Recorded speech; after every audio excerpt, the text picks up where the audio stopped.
መዝሙር 89 እንግዲህ መዝሙሩ ሲጀምር የመከራ ጊዜ መዝሙር ብሎ ነው የሚጀምረው። ረዘም ያለ ቁጥር ነው ያለው።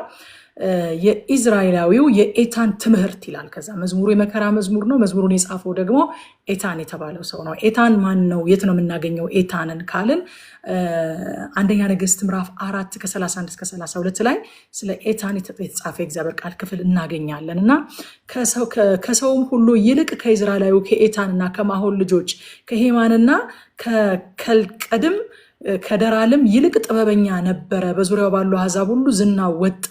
እርሱም 3000 ምሳሌዎች ተናገረ። መኃልዩም 1500 ነበረ ብሎ ስለ ጠቢቡ ሰለሞን ወይም ስለ ንጉሥ ሰለሞን የሚናገር ክፍል እዛ ቦታ ላይ እናገኛለን። የሚናገረው ስለ ሰለሞን ቢሆንም ሰለሞንን ለማነጻጸር ከቀረቡ ጠቢባን መካከል አንዱ እንደነበረ ኤታን እናያለን። እና ኤታን የታወቀ ጠቢብ ሰው ነበረ ማለት ነው። ሰለሞንን አነሳና ጸሐፊው ምን አለ? ከኤታንም ይልቅ ጠቢብ ነበረ አለ። ስለዚህ የታወቀ ጠቢብ ሰው እንደነበረ ማየት እንችላለን። ወደ መዝሙሩም ዘልቀን ስንገባ በጣም ዴብዝ ያለው መዝሙር ሆኖ እናገኘዋለን። እውነትም ጠቢብ ሰው እንደነበረ መረዳት እንችላለን። እና ከቁጥር 1 እስከ 8 እግዚአብሔርን ስለ ታማኝነቱና ስለ መሐሪነቱ የሚያወድስበት ክፍል ነው። መዝሙሩ የሚጀምረው በጥያቄ አይደለም። የመከራ ጊዜ መዝሙር ነው ይላል፣ ግን ሲጀምር የሚገርመው ደግሞ በጥያቄ አይደለም። አንድ ጥበብ አትሉም? ኤታን ጠቢብ ሰው መሆኑን አንዱ የምናይበት ይሄ ነው። በጥያቄ ሳይሆን በምስጋና ነው የሚጀምረው። ከዛ በሁለት ነገሮች ላይ ትኩረት ያደርጋል።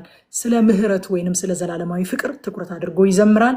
ስለ እግዚአብሔር ታማኝነት ፌስፉልነስ፣ ስለዛም እንደዚሁ ትኩረት አድርጎ ይዘምራል ማለት ነው። ከቁጥር 3 እስከ 4 ስናየው ከመረጥኩት ጋር ቃል ኪዳኔን አደረግኩ ይላል እግዚአብሔር።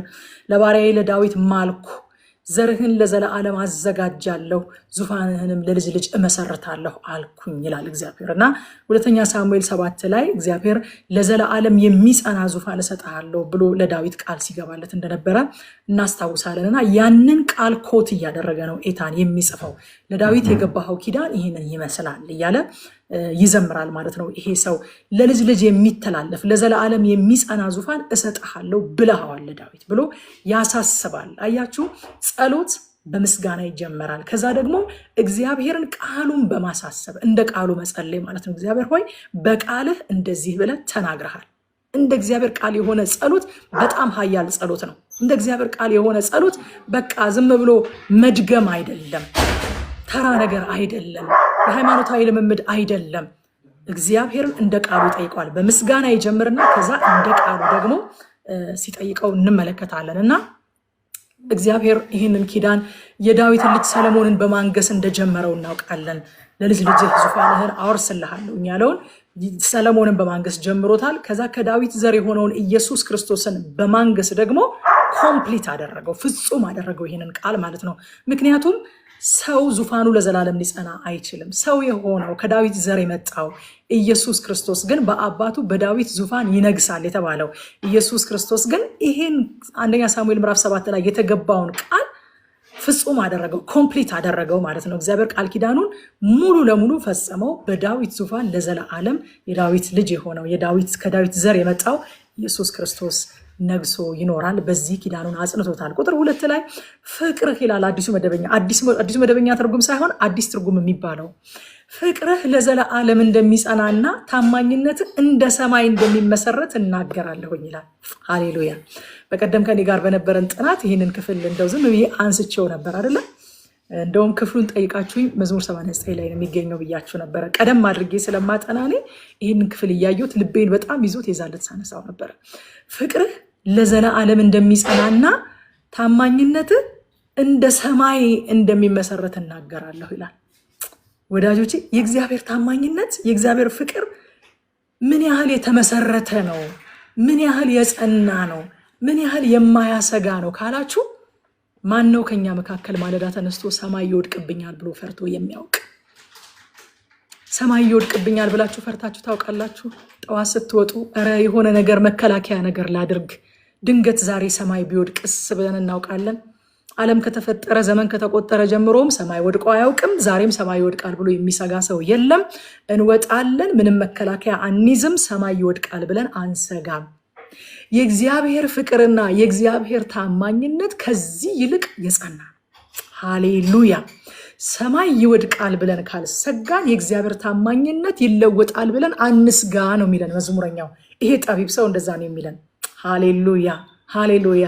እግዚአብሔር ምን ያህል ታማኝ ነው! እግዚአብሔር ምን ያህል አፍቃሪ ነው! ፍቅሩ ምን ያህል ጽኑ ነው! ምን ያህል የማይለዋወጥ ነው! እሱ የሰራው ሰማይ እንኳን ይወድቃል ተብሎ አልተሰጋም። እሱ የሰራው ሰማይ እንኳን ጸንቶ በስልጣኑ ቃል ተደግፎ ቆሟል። ስለዚህ የእግዚአብሔር ታማኝነት እንደ ሰማይ ጸንቶ ይኖራል ይላል። ይሄ ቃል እንዴት ልቤን እንደያዘው ልነግራችሁ አልችልም። ሃሌሉያ። ሰማይን እያየው በእውነት አጥንቼ ስወጣ ሰማዩን እያየው እውነትም እኮ ሰማይ ይወድቃል ብለን አንድም ቀን ፈርተን አናውቅም። ይዘንባል ልንል እንችላለን፣ ፀሐይ ነው ልንል እንችላለን፣ ደመና ነው ልንል እንችላለን እንጂ ሰማይ ይወድቃል ብሎ ሰግቶም አስቦም አውርቶም የጥርጣሬ ዜና ሰርቶም የሚያቅሰው የለም። የእግዚአብሔር ፍቅር እንደዛው ነው ወገኖች። እግዚአብሔር ለእኔና ለእናንተ ያለው ፍቅር፣ እግዚአብሔር ለእኔና ለእናንተ ያለው ታማኝነት፣ እግዚአብሔር ለቃሉ ያለው ታማኝነት ልክ እንደዛ ነው። እንደ ሰማይ ጸንቶ የሚኖር ነው። በቃ ይሄ ልባችንን ዘልቆ ሊገባ ይገባል። አይኑ ክፍሉ ረጅም ነው ዛሬ የምናጠናው። ቶሎ ማለፍ እንዳለብኝ አውቃለሁ፣ ግን ካልታተመ ምን ዋጋ አለው ወዳጆቼ? መታተም አለበት። በቤታችን ላይ መታተም አለበት። በቃ ያ ክፉ መጥቶ ሲያንሾካሹክ፣ ሁኔታ መጥቶ ሲያንሾካሹክ የእግዚአብሔርን ታማኝነት ኮስችን እንድናደርግ ሲያደርገን ቀና ብላችሁ ሰማይ ወገኖች። በቃ እንደ ሳይጠና የሚቀር ክፍል ካለ ያድራታል እንጂ ይሄ በልባችሁ ሳይታተምን ያላልፍም። ቀና ብላችሁ ሰማይን እዩና ተመልከት በሉት። ሁኔታ ተመልከት፣ ጠላቴ ተመልከት። ይሄ ሰማይ ይወድቃል ተብሎ ተሰግቶ ያውቃል ወይ? ስለዚህ አምላኬ ታማኝነትና ለእኔ ያለው ፍቅር ሰማይ ጸንቶ እንደሚኖር እንዲሁ ጸንቶ ይኖራል በሉት። ሃሌሉያ። ወደ ሰማይ ያሳዩት። ያፍራል፣ ያፍራል፣ በእውነት ያንሳል። በፊታችሁ ድቅቅ ነው የሚለው ያንሳል። ሰማይ ጸንቶ እንደሚኖር አምላኬ ለእኔ ያለው ፍቅርና ታማኝነት ጸንቶ ይኖራል። ሃሌሉያ። እኔ ባልታመን እግዚአብሔር ግን ታምኖ ይኖራል። እኛ ባናምነው ይላል፣ እሱ ግን ራሱ የታመነ ሆኖ ይኖራል። ራሱን ይክድ ዘንድ አይችልም ይላል። ኢየሱስ ክርስቶስ ጌታ ነው። በጣም ልቤ ነካኝ። ከቁጥር 5 እስከ 18 ድረስ የእግዚአብሔርን ኃይልና የእግዚአብሔርን ታላቅነት ይዘምርልናል ኤታን።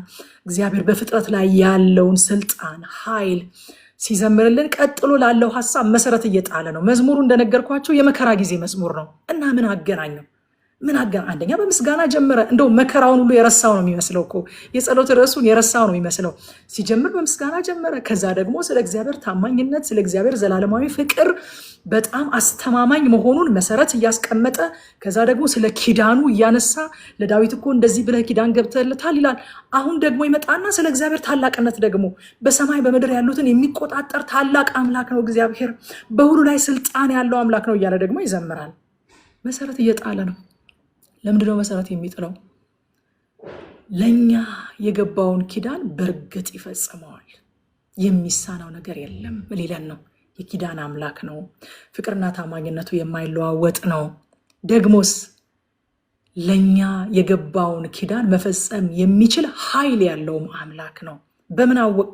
ይኸው በሰማይና በምድር ያሉትን ሁሉ የሚቆጣጠር ታላቅ አምላክ እኮ ነው። አንድ ሰው ወዳጆቼ የገባውን ኪዳን ላይፈጽም የሚችልበት ሁለት በጣም ግልጽ የሆኑ ነገሮች አሉ። አንደኛው አቅም ማጣት ነው። ሁለተኛው ሀሳብ መቀየር ነው። ከዚህ በፊት አንስቼላችኋለሁ። አንድ ሰው የገባውን ኪዳን ይጸጸት ዘንድ እሱ ሰው አይደለም አላረለ በለዓም እሱ የተናገረውን አያደርገውም ምን ያለውንስ አይፈጽመውም ምን ይዋሽ ዘንድ እሱ ሰው አይደለም ይጸጸትም ዘንድ እሱ የሰው ልጅ አይደለም ማለት ሰው ይጸጸታል። ኪዳን ከገባላችሁ በኋላ እኔ እንደዚህ መሆኗን አላወቅኩም ነበረ፣ እኔ እንደዚህ አይነት ሰው መሆኑን ባውቅ ኖሮ ብሎ ሊጸጸት ይችላል። እግዚአብሔር ግን እያወቀን ስለሆነ ኪዳን የሚገባው አይጸጸትም። ስለዚህ ይፈጽመዋል። ከዚህ ስጋት ነፃ ነው። አንዳንድ ጊዜ ደግሞ ሰው ሳይጸጸት ነገሩን ሊያደርግላችሁ እየፈለገ ሳይመቻችለት ይቀራል። አቅም ያንሰዋል። ከአቅሙ በላይ የሆነ ነገር ይፈጠራል። ስለዚህ የገባውን ኪዳን ላይፈጽም ይችላል። እግዚአብሔር ግን አቅምም አያንሰውም። ይሄ ዘማሪ የሚለን እሱን ነው።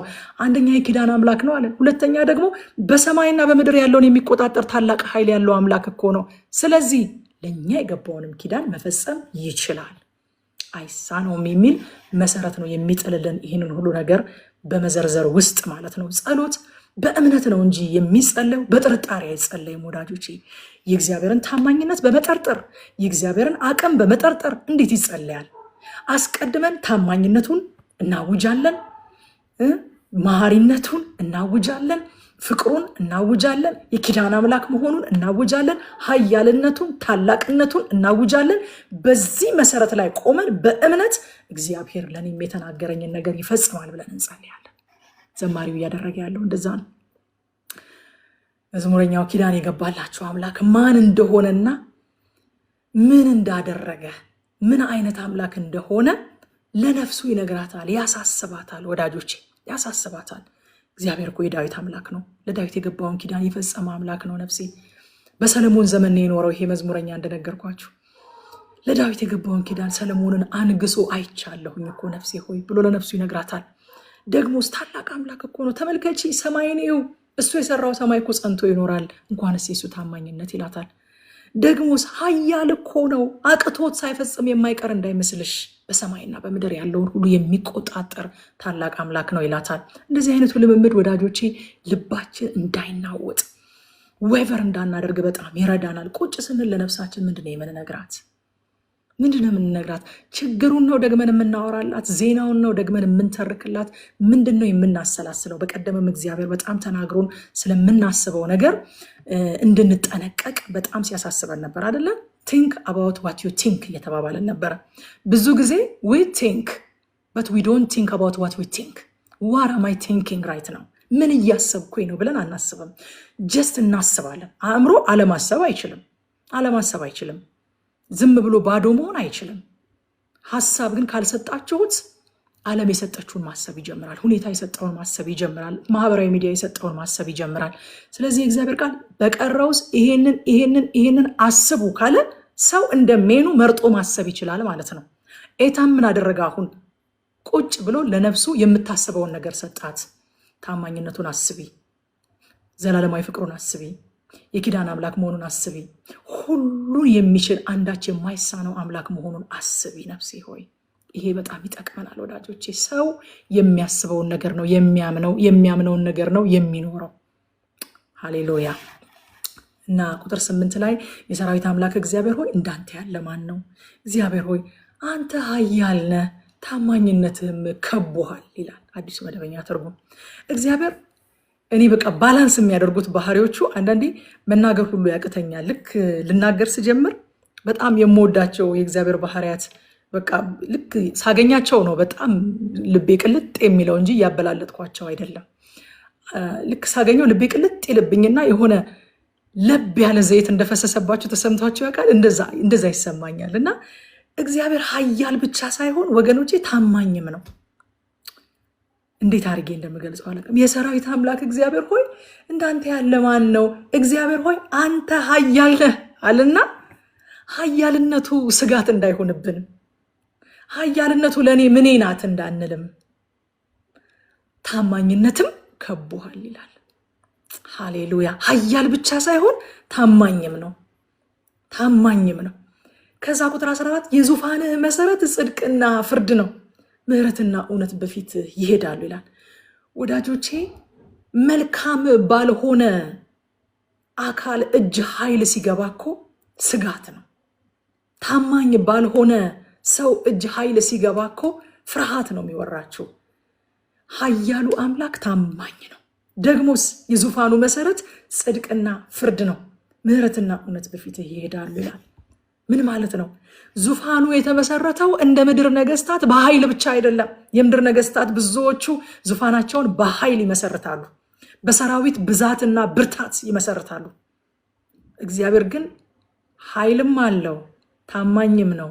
የዙፋኑ መሰረት ጽድቅና ፍርድ ነው ወይንም ፍትህ ነው። ምሕረትና እውነትስ በፊቱ ይሄዳሉ። ዮሐንስ ራእይ ምዕራፍ 15 ቁጥር 3 ላይ ለዘላለም የማይለወጠው የእግዚአብሔር ማንነት በድጋሚ እዛ ቦታ ላይም ሲነገር እናያለን። የእግዚአብሔር ባሪያ የሆነውን የሙሴን መዝሙርና የበጉን መዝሙር እንዲህ እያሉ ይዘምሩ ነበረ። ሁሉን ቻይ ጌታ አምላክ ሆይ ስራ ታላቅና አስደናቂ ነው። የዘመናት ንጉሥ ሆይ መንገድህ ጽድቅና እውነት ነው። ሃሌሉያ። ከመጀመሪያ እስከ መጨረሻ ድረስ እግዚአብሔር መንገዱ ጽድቅና እውነት ነው። የዙፋኑ መሰረት ጽድቅና እውነተኛ ፍርድ ነው ይላል አዲስ መደበኛ ትርጉም።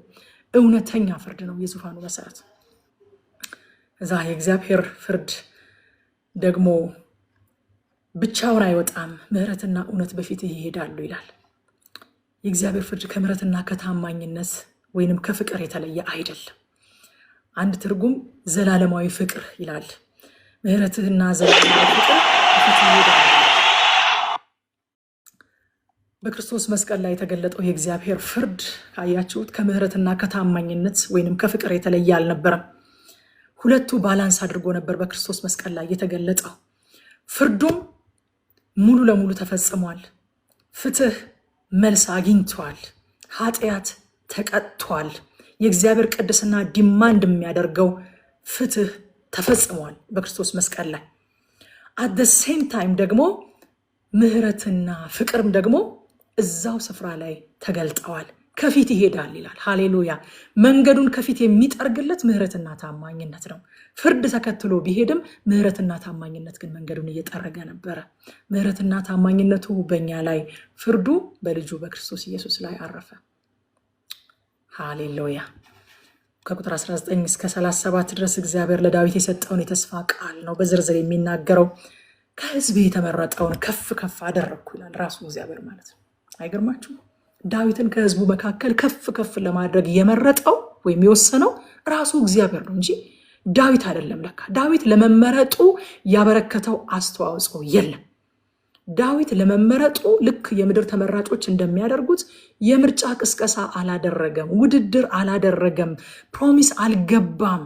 እግዚአብሔር ነው ኢኒሺዬሽኑን የሚወስደው። መምረጥ ሁል ጊዜ የእግዚአብሔር ነው።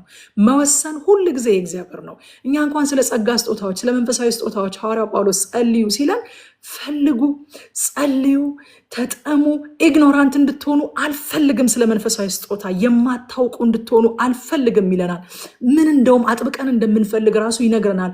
ትንቢትን በጣም አጥብቃችሁ ፈልጉ ይለንና ያው መንፈስ እናንተ እንደፈቀዳችሁ፣ እናንተ እንደመረጣችሁ፣ እናንተ እንደወደዳችሁ ሳይሆን እንደወደደ ለእያንዳንዱ ያከፋፍለዋል ይላል። አያችሁ ወዳጆቼ፣ መምረጥ የእግዚአብሔር ነው። መወሰን የእግዚአብሔር ነው። ከኛ ግን ሐዋርያው ጳውሎስ ምን ብሎናል? መፈለግ፣ መጠማት፣ ለማወቅ መውደድ። ኢግኖራንት እንድትሆኑ አልፈልግም ይላል። በጣም ደስ ይለኛል እሱ ቃል እንግሊሹ። ስለ መንፈሳዊ ነገር የማታውቁ እንድትሆኑ አልፈልግም፣ ኢግኖራንት እንድትሆኑ አልፈልግም ይላል። ከኛ የሚጠበቀው እሱ ነው። ግን ስቲል የሚመርጠው ደግሞ እግዚአብሔር ነው። ዳዊት ከሱ የሚጠበቀውን ግን አንድ ነገር አግኝቷል። አገኘሁት ይላል እግዚአብሔር። አያችሁ፣ ተገኘ። ዳዊት ተገኘ። መገኘት የሰው ነው። ማግኘት፣ መቀባት፣ መምረጥ፣ ከፍ ከፍ ማድረግ፣ የጸጋ ስጦታ መስጠት የእግዚአብሔር ነው።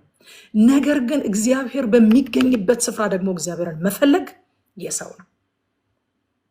ወዳጆቼ፣ ዳዊት እግዚአብሔርን የሚፈልግ ሰው ነበረ። ዳዊት እግዚአብሔርን የሚያመልክ ሰው ነበረ። ዳዊት ለእግዚአብሔር የሚገኝ ሰው ነበረ። ዳዊት በእግዚአብሔር ሕልውና ውስጥ የሚቆይ ሰው ነበረ። ከዚህ በፊትም ነግሬያቸዋለሁኝ። እግዚአብሔር ሰዎችን ካፌ ለካፌ እያሳደደ ኮሌታቸውን ይዞ አይቀባም። በቃ እንደው ገና ለገና በልጅነታችሁ በትንቢት ጸጋ ትቀባላችሁ። ገና ለገና ሰንዴ ስኩል እያላችሁ ወይንም ደግሞ ኳየር ውስጥ እያላችሁ ወይንም ደግሞ የጸሎት ህብረት የዲያቆናት ህብረት ውስጥ ምናምን ሲጸለይ ገና ለገና አንተ ኢቫንጀሊስት ነህ፣ አንተ ሪቫይቫሊስት ነህ ተብሎ ተነግሯችኋል ማለት እግዚአብሔር አስገድዶ ኮሌታችሁን ይዞ ካፌ ድረስ መጥቶ ይቀባችኋል ማለት አይደለም። መገኘት የኛ ነው። ተናግሮናል። እግዚአብሔር የተናገረንን ነገር ስጋ እንዲለብስ የተናገረን ነገር ወደ ፍጻሜ እንዲመጣ ከዚህ በፊት ብለናል እኮ አይደለ? አቤቱ ቃል ይጸለያል ወይ? ትንቢት ይጸለያል ወይ ብለናል እኮ። ቃል ይጸለያል ወዳጆች፣ የተስፋ ቃል ይጸለያል። የተስፋ ቃል ተይዞ በእግዚአብሔር ፊት ይኮናል። እግዚአብሔር ተስፋ ሰጥቶኛል፣ አንድ ጊዜ በቃ እሱ የተናገረውን ነገር ይፈጽመዋል ተብሎ እጅ አጣጥፎ ቁጭ አይባልም። ወይንም ደግሞ ዝም ብሎ ከተማ ለከተማ መነሁለልም አይቻልም። ወገኖቼ፣ መገኘት ያስፈልጋል። ዳዊት ያችን በገናውን ይዞ በምድረ በዳ በእግዚአብሔር ሕልውና ውስጥ ይገኝ ነበረ፣ ያመልክ ነበረ፣ ይጸልይ ነበረ፣ የጌታን ፊት ይፈልግ ነበረ፣ ሕልውናውን ይወድ ነበረ። ሕልውናውን የምትወዱ ሰው እግዚአብሔር ያድርጋችሁ። በእውነት ሕልውናውን የሚወድ ከሕልውና ውስጥ የማይወጣ የማይታጣ ሰው ምንም በቃ ሌላው ነገር ሁሉ ትርፍ ነው። ወዳጆቼ፣ ዳዊት የእግዚአብሔርን ሕልውና ይወዳል። በዛ ውስጥ ደግሞ ቅባቱን ተቀብሏል። አገኘሁት አለ እግዚአብሔር። ወገኖቼ፣ እግዚአብሔር የተናገረን ነገር ብዙ ሆኖ አልገኝ ያልነው ስንቶቻችንን ሆን? አልገኝ ያልነው በቃ የት አግኝቼ የት ይዤ ልቀባት? እግዚአብሔር ሆይ እንደው የተናገርካት በልጅነቷ ያልካት እያለ ሰው እየጸለየላችሁ የት ቁጭ ብላ የት አግኝቼ ልቀባት? የት አግኝቼ ልቀባው የሚለን ስንቶቻችን እንሆን? የት አግኝቼ ልፈጽምለት የሚለን ስንቶቻችን እንሆን? ዳዊት ግን ተገኘለት። በጌታ በኢየሱስም የምትገኙ ያደርጋችሁ። ከዚህ ቀን ጀምሮ ኮንሸስ ሆናችሁ እግዚአብሔር ሆይ እገኝልሃለሁ፣ ቀቢው አንተ ነህ፣ ሰጪው አንተ ነህ፣ ከፍ ከፍ አድራጊው አንተ ነህ። እኔ ደግሞ ከኔ የሚጠበቀውን አደርጋለሁ፣ እገኝልሃለሁ። ሐዋርያው ጳውሎስ እንደወደደ፣ አዲስ ኪዳናዊም ነው ይሄ። ሐዋርያው ጳውሎስ ምንድን ያለን? እንደወደደ ያ መንፈስ ለእያንዳንዱ ይሰጠዋል አለ። እንደወደድክ እንደምትሰጥ አውቃለሁ፣ ግን ደግሞ መፈለግ ከኔ ነው። እፈልጋለሁ፣ እጠማሃለሁ፣ እማርሃለሁ። ኢግኖራንት አልሆንም። ስለ ጸጋ ስጦታዎች ኢግኖራንት አትሁኑ ተብለናል። ኢግኖራንት አልሆንም። የማናውቀው ነገር አይሰራብንም ወዳጆች፣ አይሰራብንም። የማናውቀው ነገር ለማወቅ ልንተጋ ያስፈልጋል። አሜን። እገኛለሁ እያላችሁ እየጻፋችሁ ያላችሁ እግዚአብሔር ዘመናችሁን ይባርከው። አሜን ይሁንላችሁ። እንደተናገራችሁት እንደዛ ይሁንላችሁ። ተገኝ። ማግኘት መቀባት የእግዚአብሔር ነው። ዳዊት ደግሞ ተገኝቷል። መምረጥና መቀባት የእግዚአብሔር ቢሆንም መገኘት ግን የኛ ድርሻ ነው። ከቁጥር 20 እስከ 25 ኪዳን ሰጪው እግዚአብሔር ለኪዳን ተቀባዩ ለዳዊት የሚያደርግለትን ነገሮች፣ የኪዳኑን ጠቀሜታዎች ይዘረዘርለታል። ኪዳን ታውቃላችሁ፣ ኮንዲሽኖች አሉት፣ እንደገና ደግሞ ጥቅሞች አሉት፣ መጠበቅ ያለባቸው መፍረስ የሌለባቸው ቅድመ ሁኔታዎች አሉት ኪዳንና የኪዳን ሕጎች አሉ። እና ኪዳን ሰጪው እግዚአብሔር ኪዳኑን ሲሰጥ አብሮ የገባውን ቃል፣ የተስፋ ቃል ከኪዳኑ ጋር አብሮ የመጣለትን ለዳዊት የተስፋውን ቃል ይዘረዝራል ጸሐፊው ማለት ነው። እና ቁጥር 26 ላይ ይመጣና ደግሞ እርሱ የዳዊት ፋንታን ደግሞ ይናገራል። እኔ እንደዚህ ያደርግለታለሁ፣ ጠላቶቹን አጠፋለታለሁ፣ እንደዚህ ያደርግለታለሁ ብሎ ይዘረዝርና ቁጥር 26 ላይ እርሱ ደግሞ ዳዊት ደግሞ የሚያደርገውን መሰላችሁ? አባቴ አንተ ነህ፣ አምላኬ የመድኃኒቴ መጠጊያ ይላል። አያችሁ፣ እግዚአብሔር የሚያደርገው አለ፣ ዳዊት ደግሞ የሚለው አለ። ይሄ ይላል የሚለው ግን የአንደበት ቃል ብቻ ሳይሆን የህይወት የተግባር ምስክርነትንም ጭምር ያሳያል።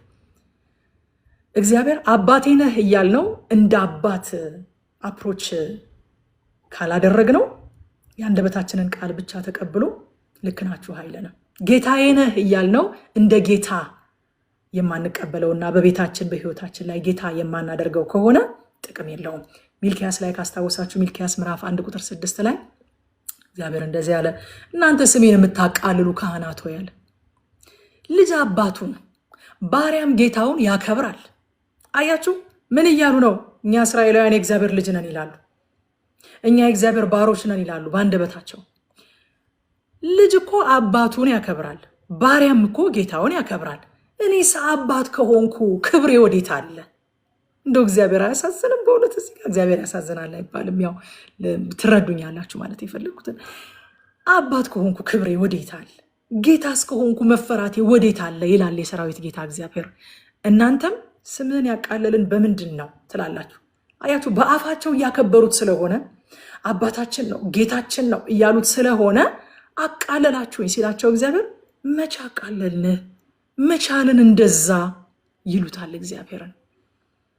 እና ወረድ ብላችሁ ክፍሉን በአፋችሁማ አላላችሁኝም ነው የሚላቸው እግዚአብሔር። በአፋችሁማ አላላችሁኝም፣ ግን የምታመጡት መስዋዕት እንደዛ ነው የሚለው፣ ኑሯችሁ እንደዛ ነው የሚለው። እውሩን ታመጡልኛላችሁ፣ አልሸጥ ያለ በግ፣ የታወረ አንካሳ፣ የሆነ ዲፌክት ያለበት በግ ሲኖራቸው ይህም በቃ ለእግዚአብሔር እንስጠው ብለው ወደ እግዚአብሔር ይዘው ይመጣሉ። አንደበታችሁ አላለኝም እንጂ እኮ ስራችሁ እኮ እያለኝ ነው። እስኪ ይሄንን ለአለቃህ አቅርብለት። አይገርማችሁም? እግዚአብሔር በሰው ቋንቋ ሲያናገራቸው እስኪ ለአለቃህ አቅርብለት፣ ይሄንን ከእጅህ ይቀበለዋል። እኔን ግን ጌታ ነህ እያልከኝ ይሄንን ታመጣልኛለህ ለእኔ ይላቸዋል እግዚአብሔር። ወዳጆቼ፣ ስለ እግዚአብሔር የምንናገረው ብቻ ሳይሆን ለእግዚአብሔር ብለን የምናደርገው ነገር፣ በእግዚአብሔር ፊት የምንኖረው ኑሮ አንተ አባቴ ነህ፣ አምላኬ የመድኃኒቴ መጠጊያ ይላል። አንተ ጌታዬ ነህ ይላል። አንደበታችን ብቻ ሳይሆን ተግባራችን ይላል። ለእግዚአብሔር የምናደርገው ነገር፣ ለእግዚአብሔር የምንሰጠው ስጦታ ይላል። እንደዛ ወዳጆቼ ይላል ወይ? አንድ ሰው አንድ ነገር ሲናገር፣ አንድ ምሳሌ ሲናገር ሰምቼ ነበረ። ምን አለ ሰውየው? ስለተሳለ አሉ ላሙ አርግዛ ከዛ ስትወልድ መንታ ከወለደች አንዱን ለእግዚአብሔር አንዱን ለኔ ብሎ ተሳላሉ። ከዛ ጊዜው ደረሰና በሰላም ወለደች 2 ጥጃ፣ አንድ ጥቁር አንድ ነጭ። ወይኗ ታውቀዋለች መሰለኝ ሳቀች። እና ባለቤት ውስጥ ጠይቀዋለች፣ አንተ ሰው ሳያድጉ እነዚህ ጥጆች ንገረኝ፣ የትኛዋ ናት የእግዚአብሔር የትኛዋ ናት የኛ ትለዋለች። አብሮ ይደጉ እባክሽ፣ እግዚአብሔር የወደደውን መርጦ ይወስዳል፣ እሱ እግዚአብሔር ነው። እኛ ደግሞ ማንንና ነፍሱ ምን መርጠው የወደደውን መርጦ ይወስዳል ይላል አሉ። እና አንድ ቀን መብረቅ ወረደና አንዷን ጥጃ ገደላት። ከዛ እየሮጠ መጣና የእግዚአብሔር ጥጃ እኮ ሞተችበታል። አያችሁ፣ ልቡ አልፈለገም፣ መጀመሪያውኑ አልፈለገም ለእግዚአብሔር ለመስጠት ማለት ነው። ልባችን ምን ይላል ነው፣ አፋችን ምን ይላል ሳይሆን ልባችን ምን ይላል። ስጦታችን ይናገራል። ለእግዚአብሔር የምንሰጠው ሰዓት፣ ለእግዚአብሔር የምንሰጠው መሰጠት፣ ለእግዚአብሔር የምንኖረው ኑሮ፣ እግዚአብሔርን ለማገልገል ያለን ፕራዮሪቲ፣ እነዚህ ሁሉ ነገሮች ይላሉ ወይ? እግዚአብሔርን ስለኛ የተናገረውን መጠየቅ ቀላል ነው። ዳዊት ግን ስለ እግዚአብሔር አንተ አባቴ ነህ፣ አምላኬ፣ የመድኃኒቴ መጠጊያ ይላሉ ወይ ነው ጥያቄው። እና ይሄ የኑሮም ነው እንጂ የንግግር ጉዳይ ብቻ አይደለም። ከ27 እስከ 29 የገባውን ኪዳን ለዘላለም እንደሚያጸናለት መልሶ ለዳዊት ቃል ይገባለታል። ቁጥር 30 እስከ 32 ደግሞ የዳዊትን ልጆች በዳዊት ስራ ሳይሆን በራሳቸው ስራ ነው የምዳኛቸው ብሎ እግዚአብሔር ይናገራል። በእነሱ በደል ምክንያት ግን ለዳዊት የገባውትን ኪዳን አላፈርስም ይላል። ምክንያቱም ከዳዊት ቤት ዙፋን አይቆረጥም ብሏል። ከቤቱ በዙፋን ላይ የሚቀመጥ አይታጣም ብሏል እግዚአብሔር። ዳዊትን እንዳልዋሸው ምያለሁ አለ እግዚአብሔር። አይገርማችሁም? በሰው ቋንቋ እኮ ነው ያጻፈልን መጽሐፍ ቅዱስ። በነገራችን ላይ በሰው ቋንቋ ያጻፈልን እግዚአብሔር ሰዎች ስለሆንን ስለሚያውቅ እኛ እንዲገባን እኮ ነው። ባይምል የሚዋሻ አምላክ ሆኖ እኮ አይደለም፣ ግን እኛ ደስ እንዲለን እርግጠኛ እንድንሆን ምያለሁ ይላል እግዚአብሔር። አለመዋሸት እኮ ኔቸሩ ነው። እግዚአብሔር ከማይችላቸው ነገሮች አንዱ ይዋሽ ዘንድ አይችልም። እሱ ግን እኛ እንዲገባን አልዋሽም ይላል እግዚአብሔር። ምያለሁኝ ይላል እግዚአብሔር። እና ምያለሁኝ አለ። ሊያውም የማልኩት በሚለዋወጥ ነገር ሳይሆን በማይለዋወጠው ማንነቴ በቅድስናዬ ምያለሁኝ ይላል። ቁጥር 36 ዘሩ ለዘላለም ዙፋኑን በፊቴ እንደ ፀሐይ ይኖራል ይላል። የገባለትን ኪዳን ከዳዊት ዘር የሆነውን ኢየሱስ ክርስቶስን በዳዊት ዙፋን ለዘላለም በማንገስ ነው የፈጸመው። ምያለሁኝ ያለውን ያንን ኪዳን ፈጽሞታል። ከ35 እስከ 45 ድረስ አስደንጋጭ የሆነ ደግሞ ለውጥ እናያለን። ይህን ሁሉ ኪዳን ከዘረዘረ በኋላ መጀመሪያ ላይ ነግራችኋለሁ ካስታወሳችሁ፣ መዝሙሩ የመከራ መዝሙር ነው የሚለው። ምንድን ነው እስካሁን ድረስ ታዲያ ይህን ሁሉ ትልቅ ነገር መልካም የሚመስሉ ነገሮችን ነው እየዘረዘረ የመጣው? ምኑ ነው የመከራ መዝሙር ስትሉ፣ ልክ ቁጥር 35 ላይ ይህን ሁሉ ነገር አውርቶ አንተ እኮ ታማኝ አምላክ ነህ፣ አንተ እኮ ኪዳንህን የምትጠብቅ ነህ። ለዳዊት ደግሞ ኪዳን ገብተህለታል። ኪዳንህን ለመጠበቅ ደግሞ ኃይል የሚያጥረህ አምላክ አይደለህም። በሰማይና በምድር ያለውን እኮ የምትቆጣጠር አምላክ ነህ።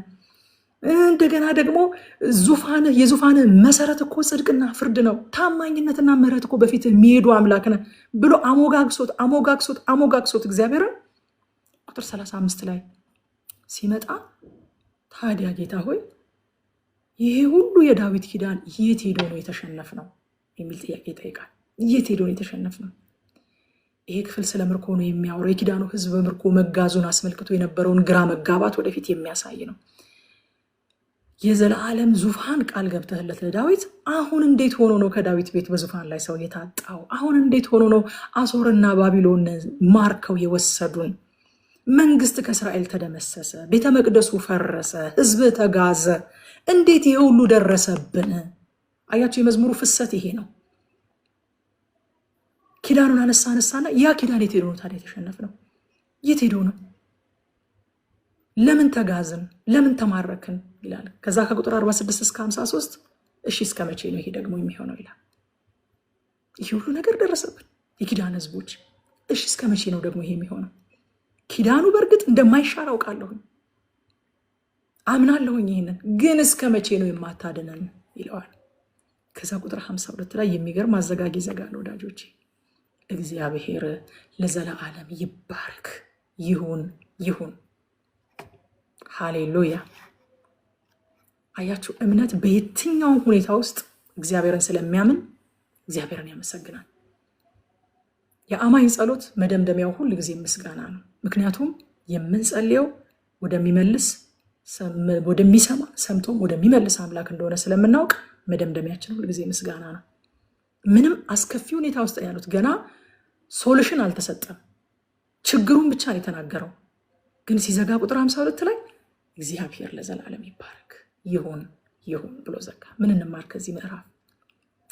እግዚአብሔር የገባልን የተስፋ ቃል በእኛ አቆጣጠር ሊዘገይ ይችላል ወዳጆች፣ መፈጸሙ ግን አይቀርም።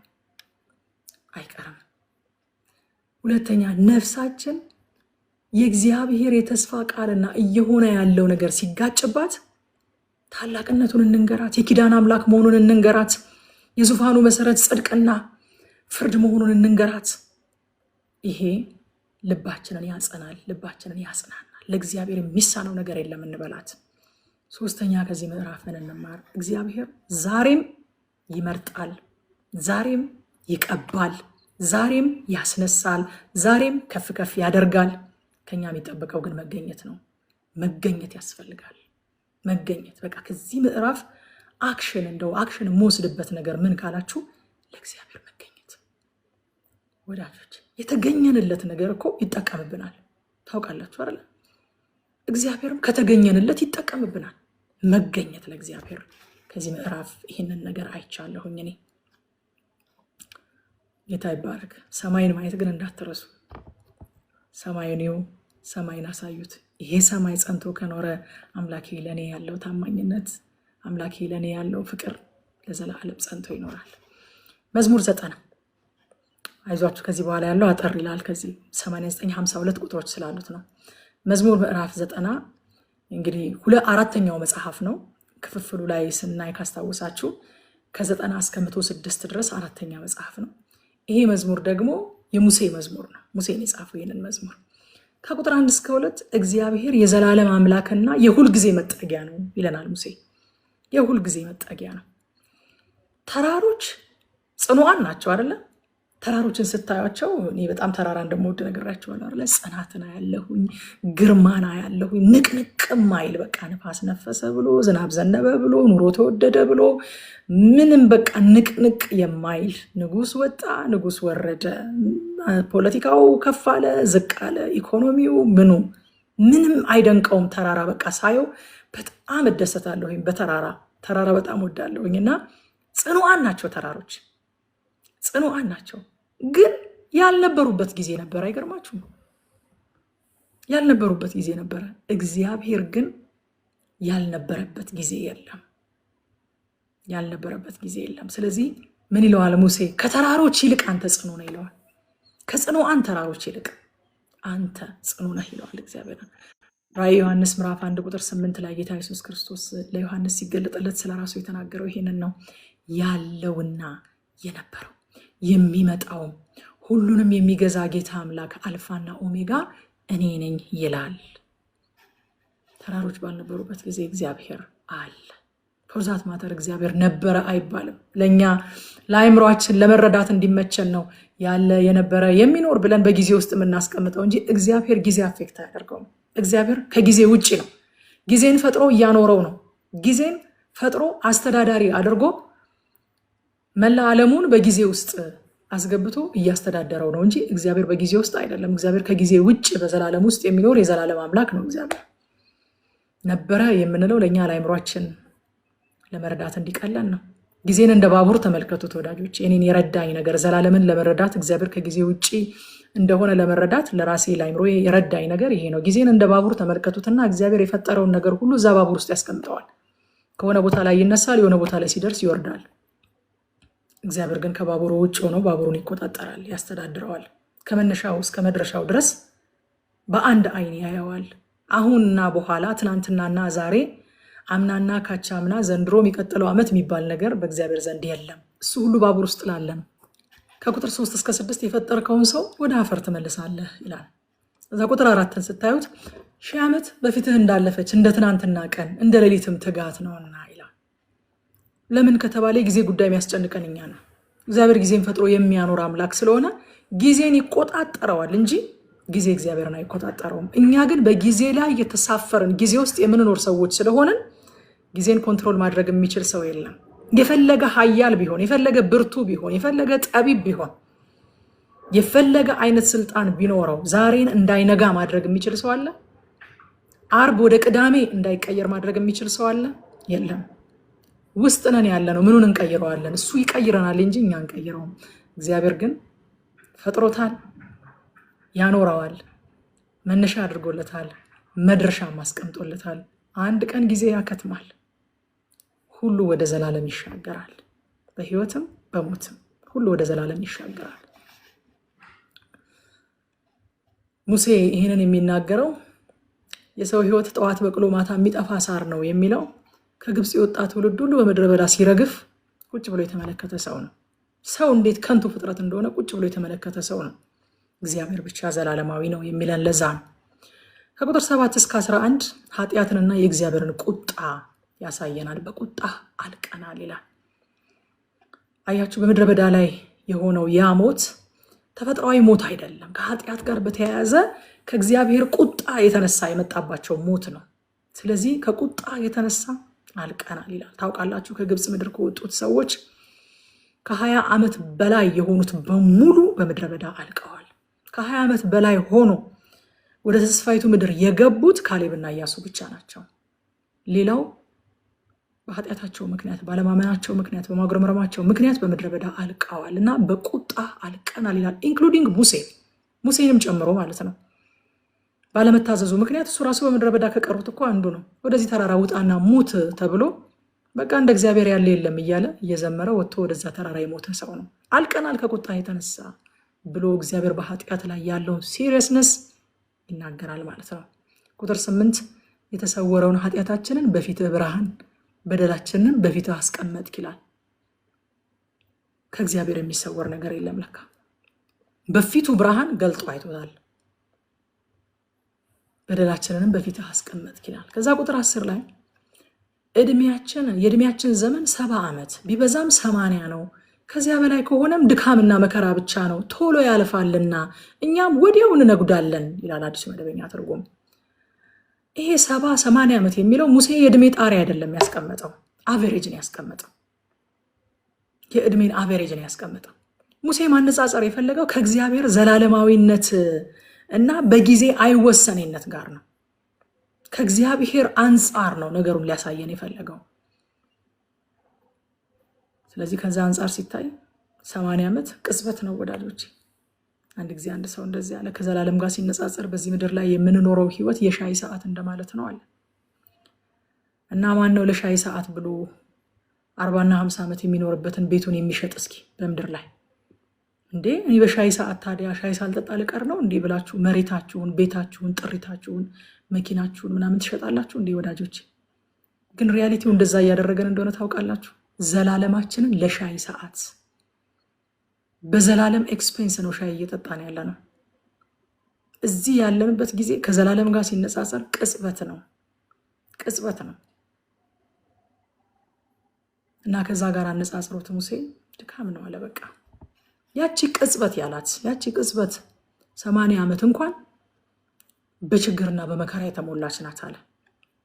ታውቃላችሁ ዘፍጥረት ምዕራፍ 3 ቁጥር 17 ላይ የሰው ልጆች ከሰሩት ኃጢአት የተነሳ ምድር ካንተ የተነሳ የተረገመች ትሁን፣ በህይወት ዘመን ሁሉ በድካም ከሷ ትበላለህ ብሎ እግዚአብሔር እንደተናገረ፣ ሮሜ ላይ ደግሞ ሐዋርያው ጳውሎስ ፍጥረት ሁሉ እስከ አሁን ድረስ አብሮ በመቃተትና በምጥ መኖሩን እናውቃለን ይላል።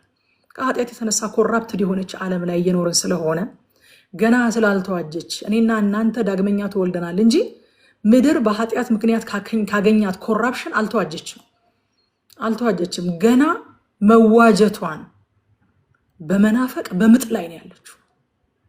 ስለዚህ በዚች ባልተዋጀችና ኮራፕትድ በሆነች ምድር ላይ ስንኖር በጨለማ በተያዘ ዮሐንስ በሚነግረን መሰረት ደግሞ ዮሐንስ መልእክት 5:19 ላይ እኛ ከእግዚአብሔር ነን፣ ዓለሙ ሁሉ በጨለማው እንደተያዘ እናውቃለን ይላል። በዚህ በጨለማ በተያዘ ዓለሙ ስንኖር ይህችም ቅጽበት የተባለችው 80 ዓመትና 70 ዓመት ዕድሜ ራሷ በመከራ የተሞላች ናት። ስለ ሙሴ ያለመታዘዝ ንገሪኝ እባክሽ የሚል ኮመንት አጋጣሚ ያነበብኩኝ ኮመንት እንኳን ብዙ አላነብም እኔ በማጠናበት ሰዓት። እግዚአብሔር ግን አልታዘዝከኝም አልቀደስከኝም ብሎታል። ክፍሉ ረጅም ስለሆነ መልስ በመስጠት ጊዜ ባናባክንም ግን እግዚአብሔር ያለው እግዚአብሔር በጠራው ስም ነው የምንጠራው ነገሩን። እግዚአብሔር አለመታዘዝ ነው ያለው። አንተና አሮን በሕዝቡ ፊት አልቀደሳችሁኝም አለቱን ተናገሩት ስል መታችሁታል። በዛ ጉባኤ ፊት አልቀደሳችሁኝም አልታዘዛችሁኝም ነው ያለው እና በዛም ምክንያት ደግሞ አትገባም አለ እና በእናንተ ምክንያት ነው ይኸው እግዚአብሔር እንደዚህ ያደረገኝ ብሎ ሁሉ ሙሴ ብዙ ጊዜ ደጋግሞ እግዚአብሔር ደግመህ እንዳጠይቀኝ ስለዚህ ነገር ሁሉ ብሎታል። አትገባም ብያለሁ አትገባም ብሎታል።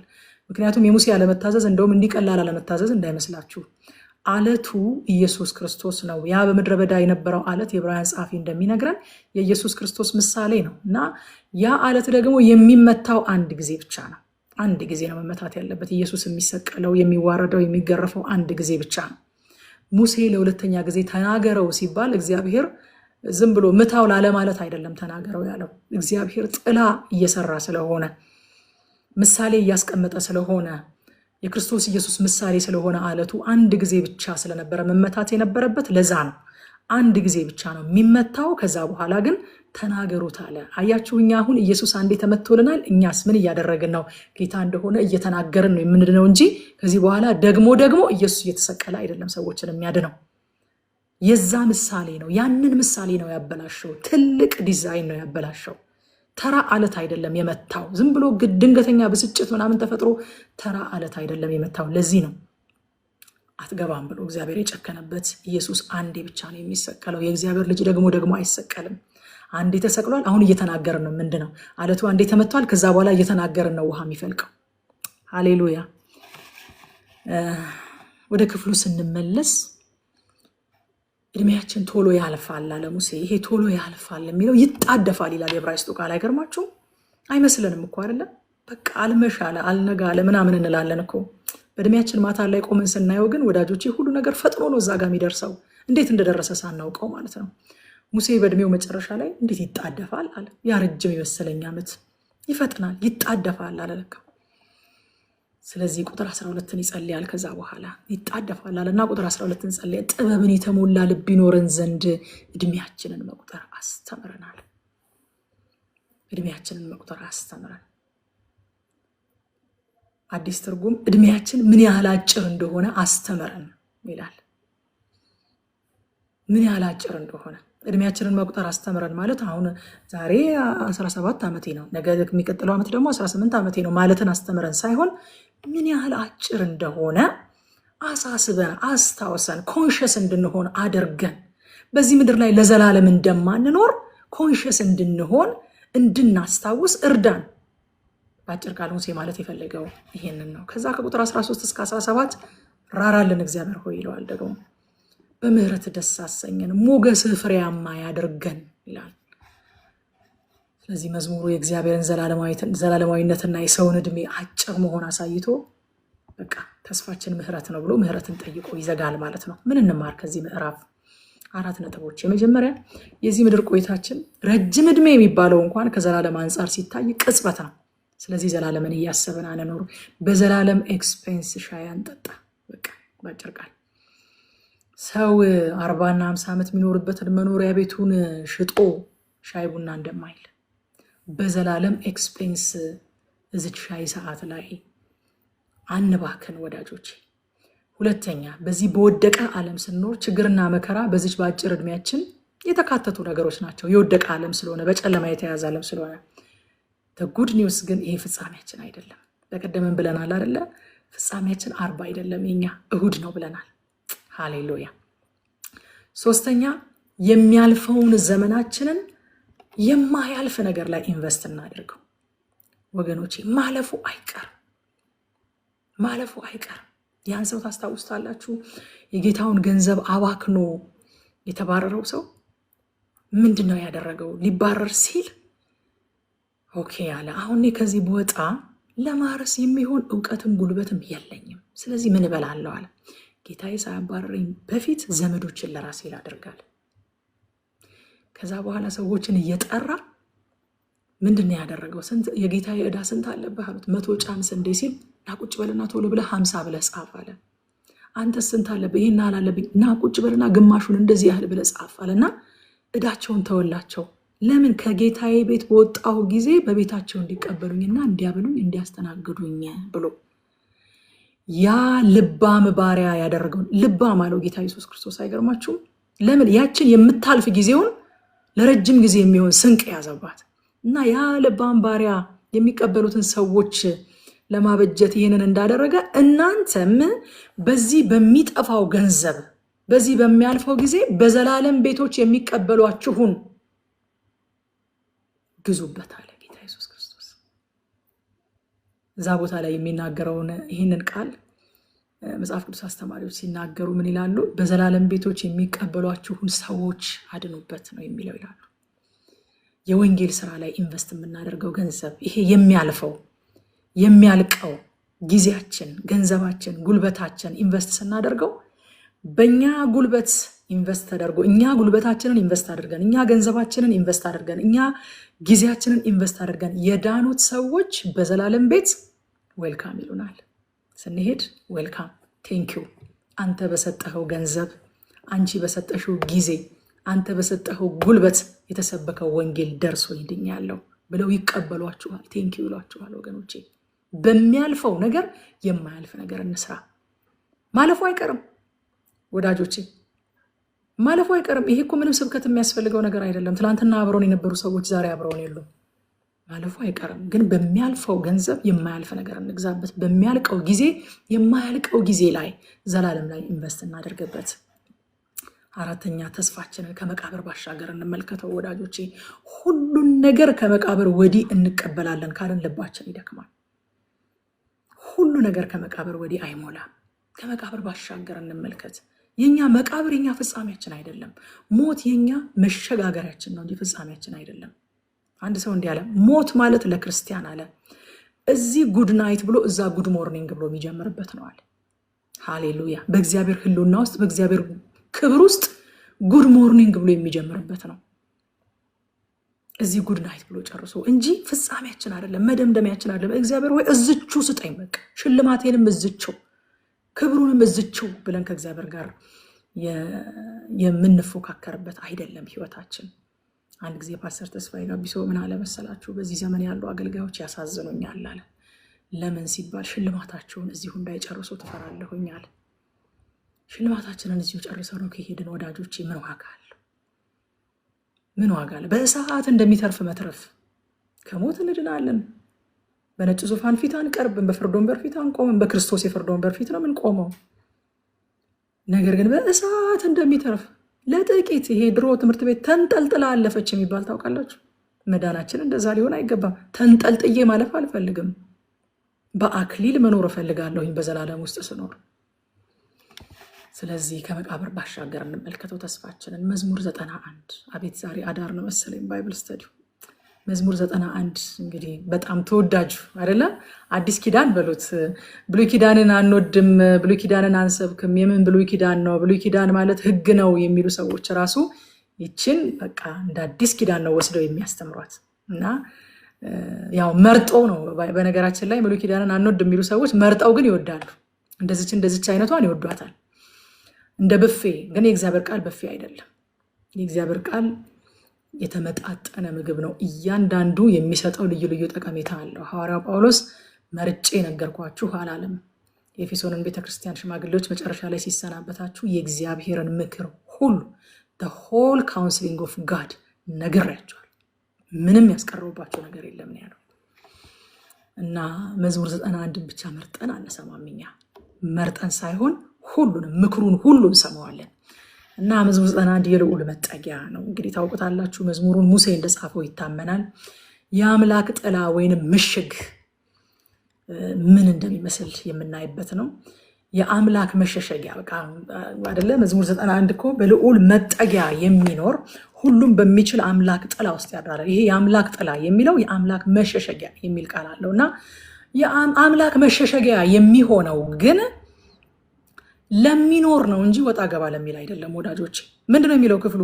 በልዑል መጠጊያ የሚኖር የልዑልን መጠጊያ የሚጎበኝ ይላል። በልዑል መጠጊያ ገባ ወጣ የሚል ይላል ወዳጆች።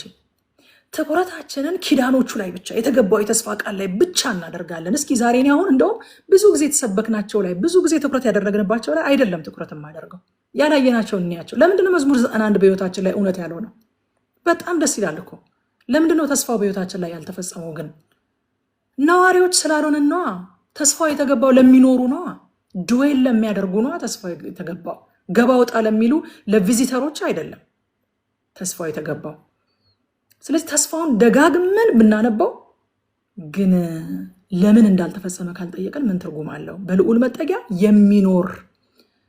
የሚኖር ጎብኚ ሳይሆን የሚኖር እሱ ሁሉን በሚችል አምላክ ጥላ ውስጥ ያድራል። ሁሉን የሚችል አምላክ መሸሸጊያ ይሆነዋል፣ ጥላ ይሆነዋል ለሱ። ጌታ ኢየሱስ ክርስቶስን በዮሐንስ ወንጌል ምዕራፍ 15 ከቁጥር 4 እስከ 5 ድረስ እንደዛ ነው ያለው። በእኔ ኑሩ አለ፣ እኔም በእናንተ። ቅርንጫፍ በወይኑ ግንድ ባይኖር ከራሱ ፍሬ ሊያፈራ እንዳይቻለው እንዲሁ እናንተ ደግሞ በእኔ ባትኖሩ አትችሉም። እኔ የወይን ግንድ ነኝና እናንተም ቅርንጫፎች ናችሁ። ያለ እኔ ምንም ልታደርጉ አትችሉምና በእኔ የሚኖር እኔም በእርሱ እርሱ ብዙ ፍሬ ያፈራል። እንዴት በተደጋጋሚ ስለ መኖር እንደሚያወራ እዚህ ቦታ ላይ ብቻ ተመልከቱ። በእኔ ኑሩ ይላል። ከዛ ቅርንጫፍ በወይኑ ግንድ ባይኖር ሊያፈራ አይችልም ይላል። ከዛ እናንተም በእኔ ባትኖሩ አትችሉም ይላል። ከዛ የወይን ግንድ ናቸው፣ ያለ እኔ ምን ልታደርጉ? በእኔ የሚኖር እኔም በእርሱ ብዙ ፍሬ ሊያፈራ ይችላል ይላል። አያችሁ፣ ኤምፋሲሱ መኖር ነው። በሱ መኖር ነው ኤምፋሲሱ።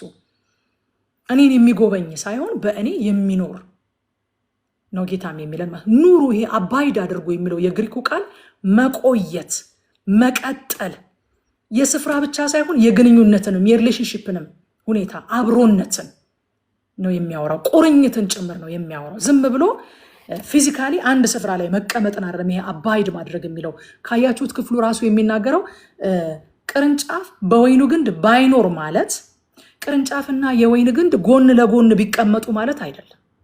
ቅርንጫፍ ከወይኑ ግንድ ጋር መጣበቅ አለበት። የግንዱን ሕይወት መካፈል አለበት። ከግንዱ የሚያስፈልገውን ነገር ማግኘት አለበት ለማፍራት። ጎን ለጎን መቀመጥም አይደለም። በእርሱ ውስጥ መኖር፣ ከእርሱ ጋር መጣበቅ፣ ከእሱ ጋር ሪሌት ማድረግ፣ ያ ነው በእርሱ መኖር ማለት። ኢየሱስ በእኔ ኑሩ ሲል የማያቋርጥ ግንኙነትና እርሱ ላይ መደገፍን ጭምር ነው እያስተማራቸው የነበረው ማለት ነው። አምላክ ጥላ የሚሆነው ለማን ነው? መዝሙር 91 ላይ ያሉት ኪዳኖች እውን የሚሆኑት ለማን ነው? በልዑል መጠጊያ ለሚኖሩ። በልዑል መጠጊያ መኖር ያስፈልጋል። በአዲስ ኪዳን ደግሞ የእግዚአብሔር የተስፋ ቃሎች ሁሉ አሜንና አዎን የሆኑበት የልዑል መጠጊያ ኢየሱስ ክርስቶስ ነው። በኢየሱስ ክርስቶስ የሚኖሩ የተስፋው ቃል ሁሉ ለነሱ አዎንና አሜን። ሃሌሉያ አሜን ነው። ኢየሱስ ክርስቶስ ለቪዚተሮች አይደለም ህይወትን የሚያካፍለው። በነገራችን ላይ ሐዋርያቱ የመጀመሪያ ቀን ሲመጡ ካስታወሳችሁ የመጀመሪያዎቹ 2 ሐዋርያት ልክ መጥምቁ ዮሐንስ ካጠመቀው በኋላ ሲሄድ ተከትለውት ሲመጡ አገኘ ነው ብለው መጡና ረቢ ሆይ ወዴት ትኖራለህ ብለው ጠየቁት። እዛ ቆሞ ኢንፎርሜሽን አልነገራቸውም። ጌታ በሩቅ ህይወት አያካፍልም። አስጠግቶ ወደ ራሱ አምጥቶ ነው ህይወትን የሚያካፍለው። ወዴት ትኖራለህ? የምኖርበት ቦታ እንደዚህ ይባላል። እንትኑን አወቃችሁት? በእንትኑ በኩል እጥፍ ብሎ ከዛ ጋር ሄዱ። ኖ እንደዛ አይደለም የሚፈልገው። ኑ ከኔ ጋር አላቸው። ይዟቸው ሄደ። በዚያ ዕለትም ከእርሱ ጋር ዋሉ፣ ቆዩ። ከሱ ጋር እስከ ማታም ድረስ ከሱ ጋር ነበሩ ይላል። ሃሌሉያ። ከሱ ጋር መቆየት ይሆነልን፣ ከሱ ጋር መጣበቅ ይሆነልን፣ የእሱን ህይወት ከራሱ መቅዳት ይሆነልን። የዛን ጊዜ እነዚህ የተስፋ ቃሎች ሁሉ ለእያንዳንዳችን አዎንና አሜን ይሆኑልናል። እነዚህን የተስፋ ቃሎች እንደ ድግምት ስለደገምናቸው በህይወታችን ላይ ተፈጻሚ አይሆኑም። በልዑል መጠጊያ ለሚኖር ነው ተፈጻሚነታቸው። ለሚኖር ብሉይ ኪዳን የልዑል መጠጊያ በልዑል መጠጊያ ኖሩ ይለናል። አዲስ ኪዳን ደግሞ ኢየሱስ ያ የልዑል መጠጊያ አካል ለብሶ መጠና በእኔ ኑሩ አለን ማለት ነው። ከቁጥር 3 እስከ 8 ከተሰወረ አደጋ እንዴት እንደሚያድነው ይናገራል።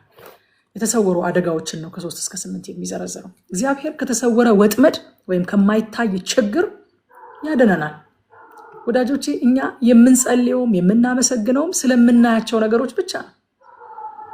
የምናያቸው በጣም ጥቂት ናቸው። በነገራችን ላይ እንደው ለማንቃት፣ ለምስክርነት፣ ለምስጋና እንዲመች ነው የምናያቸው።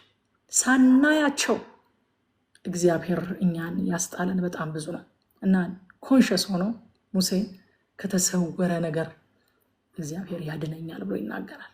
ሳናያቸው ሳይደርሱብን እግዚአብሔር የመለሳቸው ክፉ ነገሮች በጣም ብዙ ናቸው ወዳጆች። ከቁጥር 9 እስከ 13 ደግሞ በመላእክት ስለሚደረግ ጥበቃ ይናገራል። በመላእክት ስለሚደረግ ጥበቃ 11 ላይ በመንገድ ሁሉ ይጠብቁህ ዘንድ መላእክቱን ስላንተ ያዛቸዋልና ይላል አዲስ መደበኛ ትርጉም። መላእክቱን ስላንተ ምን ያረጋቸዋል? ያዛቸዋልና። መላእክቱ እንዲጠብቁን የሚያዛቸው እግዚአብሔር ነው እንጂ እኛ አይደለንም። አብይ የዛሬ ቢሮ መጥቶ ይሄንን ቃል ሲያነሳ ቀድመህ ልትማር አልኩት። አይቻልም፣ ማታ ነው የምትማረው ከሁላችንም ጋር ብዬ እምቢ አልኩት። መላእክቱን ወዳጆቼ፣ አሁን ይሄ ድሮ የሌሎች ቤተ እምነቶች ችግር ብቻ አድርገን ነበር የምናነሳው። ዛሬ ግን እኛ ቤትም የገባ ነገር ሆኖ አግኝቼዋለሁኝ። እኔ እናንተም ሰምታችሁ ይሆናል መቼስ ሚዲያው ሁሉን ነገር ፊት ለፊት ስለሚያወጣው ከማናችንም የተሰወረ ነገር አይመስለኝም። ግን መጽሐፍ ቅዱስ በየትኛውም ስፍራ ላይ እግዚአብሔር ስለ ቅዱሳኑ መላእክቱን አዟቸው ሲመጡ ነው እንጂ ሰዎች መላእክትን ሲያዙ አሳይቶን አያውቅም። ከየት እንዳመጣ ነው ራሱ አላውቅም። መላእክቱን ስላንተ ያዛቸዋል። አዛዥ ማን ነው? እግዚአብሔር ነው።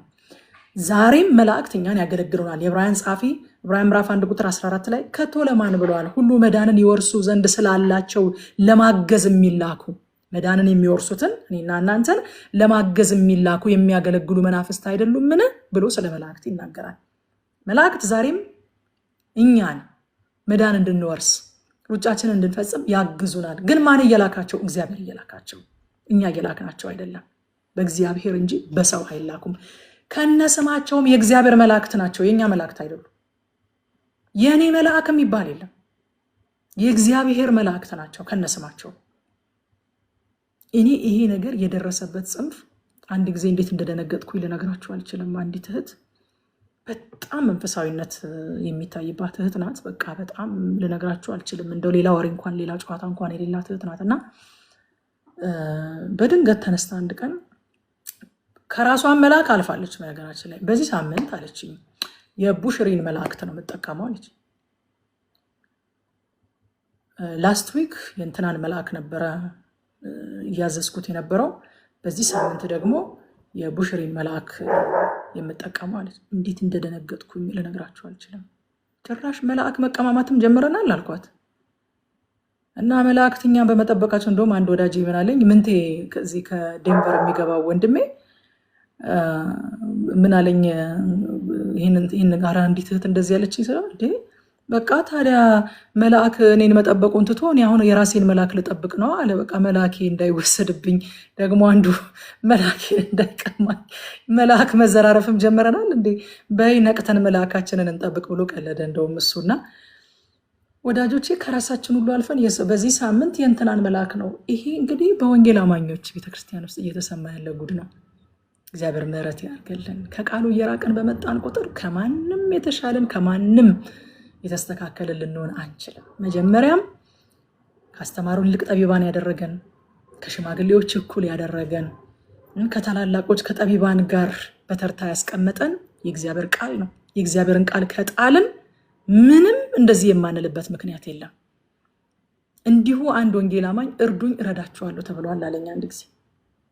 ወዳጆች ከመጽሐፍ ቅዱስ እየራቅን ስንመጣ በቃ ምንም የተለየን ሰዎች እኮ አይደለንም። እኛ ምንም የተለየን ሰዎች፣ ልዩ ያደረገን ቃሉ ነው።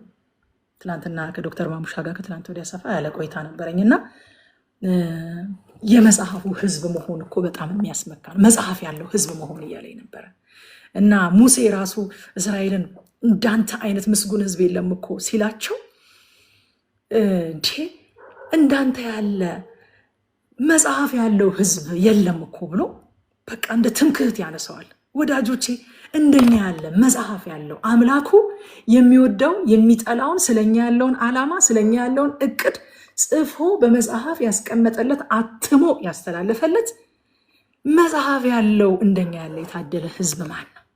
ከመጽሐፉ ጋር ቀን ግን ከማንም የተለየን አይደለም። ከማንም የተለየን አይደለንም። ስለዚህ መላእክትን እኛ ስናዛቸው በየትኛውም ስፍራ መጽሐፍ ቅዱስ አያሳየንም። እግዚአብሔር ግን መላእክቱን ስላንተ ያዛቸዋል ይላል። መላእክቱ የሚሰሙት የእኛን ትእዛዝ ሳይሆን የእግዚአብሔርን ድምፅ ነው። በንቃት የሚሰሙት የእግዚአብሔርን ድምፅ ነው። አሁን የዚህ ቦታ ላይ ቁጭ ብዬ እስኪ የሚጠጣ ውሃ አምጡ ብል ከጎረቤት ያለችው ሰራተኛ ሰምታኝ የሚጠጣ ውሃ ታመጣለች እንዴ? አታመጣም። ከጎረቤት ያሉት ልጆች መጥተው ይታዘዙኛል እንዴ? የኔን ድምፅ የሚሰሙት እኔ ቤት ያሉ ሰዎች ናቸው። የእግዚአብሔር መላእክት የእግዚአብሔርን ድምፅ ነው የሚሰሙት። መዝሙር 103 ቁጥር 20 ላይ እንደዚህ ይላል፣ እናንተ ለቃሉ የምትታዘዙ መላእክቱ። አያችሁ፣ ለቃሉ የምትታዘዙ መላእክቱ የሚለውን ከዛ ትእዛዙን የምትፈጽሙ እናንተ ኃያላን እግዚአብሔርን ባርኮ ይላል። እና እኛም ቃሉን ከተናገርን የእኛንም ትእዛዝ ይፈጽማሉ የሚል አድርገው ሰዎች ደግሞ ሲያስተምሩት ሰምቼ ያውቃለሁኝ። ሌላው ትርጉም ምን ይላል መሰላችሁ? ትእዛዞቹን የምትፈጽሙ የሚናገረውን የምታደምጡ። አዛዣቸው፣ ጌታቸው፣ ፈጣሪያቸው የሚናገረውን አድምጠው ነው የሚመጡት። እሱ ነው መላእክቱን ስለኛ የሚያዛቸው እንጂ እኛ ወደ መላእክትን ወደ ማዘዝም አንገባ፣ ወደ መላእክት ወደ መጸለይም አንሄድም። መላእክት የኛ ተላላኪዎች አይደሉም፣ የእግዚአብሔር እንጂ። መላእክት የሚያዳምጡት እኛ የምንናገረውን ሳይሆን እግዚአብሔር የሚናገረውን ነው። እኛ ወደ እግዚአብሔር እንጸልያለን፣ እሱ መላእክቱን ስለኛ ያዛል። መላእክት ጸሎት ተቀባይም አይደሉም፣ መካከለኛም አይደሉም። መካከለኛም ኢየሱስ ክርስቶስ ብቻ ነው። ምክንያቱም መካከለኛ መሆን ሪኳየርመንት አለው። በሰውና በእግዚአብሔር መካከለኛ ለመሆን ሰው እግዚአብሔር ሁለቱንም ማንነት መያዝ ያስፈልጋል። ሰውም አምላክም መሆን ያስፈልጋል። እግዚአብሔርነትና ሰውነትን አጣምሮ የያዘ ብቸኛ አካል ደግሞ ኢየሱስ ክርስቶስ ነው። ለዛ ነው ጢሞቴዎስ ላይ ሐዋርያው ጳውሎስ አንድ እግዚአብሔር አለ፣ ሰው አለ፣ በሰውና በእግዚአብሔር መካከል አንድ መካከለኛ አለ፣ እሱም ሰው የሆነው ኢየሱስ ክርስቶስ ነው አለ። መካከለኛ ለመሆን ሰው ሆኗል ኢየሱስ ክርስቶስ። መላእክት ግን አምላክም አይደሉም፣ ሰውም አይደሉም። ስለዚህ በሰውና በእግዚአብሔር መካከል መካከለኛም አይደሉም፣ ጸሎት ተቀባይም አይደሉም፣ የእኛን ትእዛዝ ተቀባይም አይደሉም፣ የእኛ ጉዳይ አስፈጻሚዎችም አይደሉም። እግዚአብሔር ያላቸውን ነገር ነው በህይወታችን የሚፈጽሙት። ምህረት ማድረግም አይችሉም መላእክት። በነገራችን ላይ አይችሉም። እግዚአብሔር ትዝ ካላችሁ እኔ አልወጣም አለ አይደለ? ዛሬ በጣም ሰዓት ወስዳለሁኝ፣ ይቅርታ አድርጉልኝ። እኔ አልወጣም ከእናንተ ጋር አላቸው እስራኤላውያንን አይደለ? እግዚአብሔር እኔ አልወጣም ግን መላኬን ከፊታችሁ ሰዳለሁኝ አለ። ከዛ እግዚአብሔር ግን አይገርማችሁም? እንደዚህ አለ፣ ግን አለ በእኔ ፊት እንደለመዳችሁት መላኬ ፊት ኃጢአት ታደርጉና ታሳዝኑትና እሱ አይምራችሁም አለ። አያችሁ፣ ምህረት ማድረግም አይችሉም መላእክት። ምህረት ማድረግም የእግዚአብሔር ብቻ ነው። ይቅር ማለት የእግዚአብሔር ብቻ ነው። የአምላክ ብቻ የሆነ ስልጣን ነው። ምህረት ማድረግ አይችሉም። ቅጡ የተባሉትን መቅጣት ነው እንጂ የሚችሉት እነሱ ምህረት ማድረግ አይችሉም። ለዛ ነው ጌታ ኢየሱስ ክርስቶስ ኃጢአትን አስተሰረየ ብለው እንደዛ በጣም ፈሪሳውያን የተቆጡት። ኃጢአትን ማስተሰረይ ከአንዱ ከእግዚአብሔር በስተቀር ለማንም የተሰጠ ነገር አይደለም። እንዴት ኃጢአትህ ይቅር ተብሎልሃል ይለዋል ያንን ሽባ ሰው። ጣራውን ቀደው እነዛ 4 ጓደኞቹ ያወረዱትን ያንን ሽባ ሰው አንተ ሰው ኃጢአት ተሰረየችልህ ሲለው ጌታ ኢየሱስ ክርስቶስ ይህ ምን ማለቱ ነው? ከአንዱ ከእግዚአብሔር በስተቀር ኃጢአትን ማስተሰረይ የሚችል እኮ የለም አሉ። ተነስና ተመላለስ፣ አልጋን ተሸክመ ሂድ ማለት እኮ ቀላል ነገር ነው አላቸው። ግን የሰው ልጅ ኃጢአትን የማስተሰረይ ስልጣን እንዳለው እንድታውቁ፣ ምህረት የማድረግ ይቅር የማለት ስልጣን እንዳለኝ እንድታውቁ፣ አምላክ እንደሆንኩ እንድታውቁ ነው ይህንን የምነግራችሁ አላቸው። ይቅር ማለት ምህረት ማድረግ የአምላክ ብቻ ነው። መካከለኛነት የኢየሱስ ክርስቶስ ብቻ ነው። ጸሎት መስማት የእግዚአብሔር ብቻ ነው። መላእክትን መላክ የእግዚአብሔር ብቻ ነው። እኛ ወደ እግዚአብሔር እንጸልያለን፣ እግዚአብሔር መላእክቱን ስለኛ ያዛቸዋል። መላእክት በእግዚአብሔር ፍቃድ ይጠብቁናል፣ በእግዚአብሔር ፍቃድ ይታደጉናል፣ በእግዚአብሔር ፍቃድ ያገለግሉናል። ግን በየትኛውም ስፍራ ጸሎት ሲቀበሉ በገዛ ፍቃዳቸው ራሳቸው በራሳቸው ሞቲቬትድ ሆነው ሲሰሩ ታይቶ አይታወቅም። መላእክት ታይቶ አይታወቁም። ከሰው ወደ እግዚአብሔር መካከለኛ ሆነው ሲያገለግሉም አልታዩም። ከሰው ወደ እግዚአብሔር መልእክት ሲወስዱም ታይቶ አይታወቅም። ለዳንኤል መልአክ መጣለት። ዳንኤል ወደ መልአክ ነበር እንደ ጸለየው። ዳንኤል መልአክ እንዲመጣለት አዘዘ። አዛችኋለሁ መልአኮች ያለ እኔ ከየት የመጣ እንግዳ ትምህርት እንደሆነ በእውነት እንግዳ ትምህርት፣ ወደኋላ የሚመልስ እንግዳ ትምህርት። ትላንትና ስንቃወመው የነበረውን ትላንትና መጽሐፍ ቅዱሳዊ አይደለም ብለን ስንሞግተው የነበረውን ትምህርት ዛሬ እንደ አዲስ እንደው በቃ አዲስ ትምህርት እንደተገኘ ብርቅ አድርገን እግዚአብሔርን ወደ ጎን አድርገን ሌላ መካከለኛ አምጥተን ወደዛ መጸለይ፣ ያንን ማናገር፣ ያንን ማዘዝ፣ ይሄ ወደኋላ የሚመልስ ነው እንጂ አዲስ ትምህርት አይደለም። መልኩን ቀይሮ የመጣ እንግሊዝኛ ቋንቋ ተላብሶ የመጣ ግን አስቀድሞ የነበረና ወንጌል አማኞች እንደ እግዚአብሔር ቃል አይደለም ብለን ስንሞግተው የኖርነው ትምህርት ነው። አዲስ ኪዳን ላይ ማቴዎስ ወንጌል ምዕራፍ 4 ላይ ይሄ ጥቅስ መዝሙር 91 ላይ ያለው ቃል ተጠቅሷል። ምዕራፍ 4 ቁጥር 6 ጌታ በምድረ በዳ የተፈተነ ሰዓት መላእክቱን ስላንተ ያዝልሃል፣ እግርህን በድንጋይ ከቶ እንዳትሰናከል በእጃቸው ያነሱሃል ተብሎ ተጽፏልና። ሰይጣን እንኳን አልተሳሳተም ጥቅሱን ሲያነብ። እንዴ እኛ እንዴት ነው የምንሳሳተው? ሰይጣን እንኳን መላእክቱን ስላንተ ያዛል ተብሎ ተጽፏል ብሎ ነገረው እኮ። የእግዚአብሔር ልጅ ከሆንክ ወደ ታች ራስህን ወርውር አለ ይላል። ስለዚህ ወዳጆቼ ይሄ ሊታረም ሊስተካከል የሚገባው ነገር ነው። ቁጥር 14 እስከ 16 የእግዚአብሔር ንግግር ነው። በመከራው ጊዜ ከእርሱ ጋር እሆናለሁ የምትለውን ተናግሬ እሄዳለሁ። እግዚአብሔር አይገርማችሁም? ይሄ ቃል በጣም ገረመኝ። ትኩረት አድርጌ ሳየው መከራውን ሁሉ አስወግድለታለሁ አላለም እግዚአብሔር። መከራ የሚባል ነገር አጠገቡ እንዳይደርስ አደርጋለሁ አላለም። አይገርማችሁም? በመከራው ጊዜ ግን ከእሱ ጋር እሆናለሁ። ሃሌሉያ! አቤት ሰዓት ባይረፍድ በእውነት በመከራው ጊዜ ከእርሱ ጋር እሆናለሁ። ሮሜ ምዕራፍ 8 ከ35 ከ39 ድረስ ሐዋርያው ጳውሎስ እንደዚህ ያለ፣ ከክርስቶስ ፍቅር ማን ይለየናል አለ። መከራ አይመጣብንም፣ ጭንቀት አይመጣብንም፣ ስደት አይመጣብንም፣ ረሃብ፣ ራቁትነት፣ ፍርሃት አይመጣብንም አላለም። መከራ ወይስ ጭንቀት ወይስ ስደት ወይስ ራብ ወይስ ራቁትነት ወይስ ፍርሃት ወይስ ሰይፍ ነውን? ስለ አንተ ቀኑን ሁሉ እንገደላለን፣ እንደሚታረዱ በጎች ተቆጠርን ተብሎ እንደተጻፈ ነው። በዚህ ሁሉ ግን በወደደን በእርሱ ከአሸናፊዎች እንበልጣለን። ሞት ቢሆን ሕይወት ቢሆን መላእክት ቢሆኑ ግዛት ቢሆን ያለው ቢሆን የሚመጣው ቢሆን ኃይላትም ቢሆኑ ከፍታም ቢሆን ዝቅታም ቢሆን ልዩ ፍጥረትም ቢሆን በክርስቶስ ኢየሱስ በጌታችን ካለ ከእግዚአብሔር ፍቅር ሊለየን እንዳይችል ተረድቻለሁ። እግዚአብሔር በእነዚህ ሁሉ ውስጥ አብሮኝ እንደሚሆን እንደማይለየኝ ተረድቻለሁ። ሃሌሉያ! እነዚህ ሁሉ ነገሮች አይመጡም የሚል ፕሮሚስ የለም።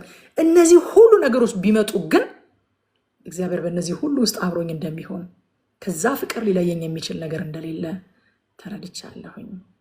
አንድ የሰባኪዎች ምሳሌ ያለ አንድ ሰባኪ ሲናገር የሰማሁት፣ አንድ ሰው በምድረ በዳ እየተጓዘ ሜዳ ሲሄድ ቁልቁለት ሲወርድ ምናምን አራት የእግር ኮቴ ያያል እና ለራሱ ይረዳል።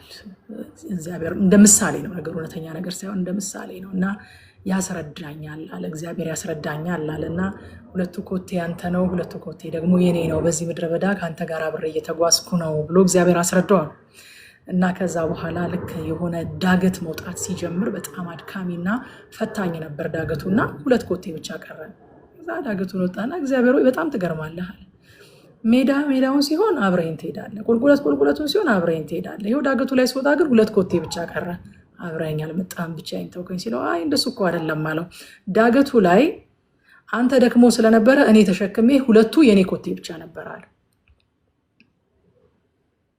እግዚአብሔር ዳገት ሲመጣ ጥሎ የሚሄድ አምላክ አይደለም። ፈታኝ ሁኔታ ሲመጣ ጥሎ የሚሄድ አምላክ አይደለም። ይልቁንም የሚሸከም አምላክ ነው ብሎ ሲናገር ሰማሁትና ምሳሌው በጣም ልቤ ነካኝ። ለዛ ነው ያካፈልኳችሁ። እግዚአብሔር መከራን ሁሉ አያስወግድም፣ ዳገትን አያስወግድም፣ ግን ወደ ዳገቱ ተሸክሞ ያውጣናል። ሃሌሉያ! ምን እንማር ከዚህ ምዕራፍ? በልዑል መጠጊያ በክርስቶስ ውስጥ ነዋሪዎች እንሆን እንጂ ጎብኚዎች አንሆን። ወጣ ገባ አንበል። ወጣ ገባ ስንል ከመጠጊያችን እየወጣን ነው፣ ከምሽጋችን እየወጣን ነው፣ ከከለላችን እየወጣን ነው፣ ለጥቃት እየተጋለጥን ነው።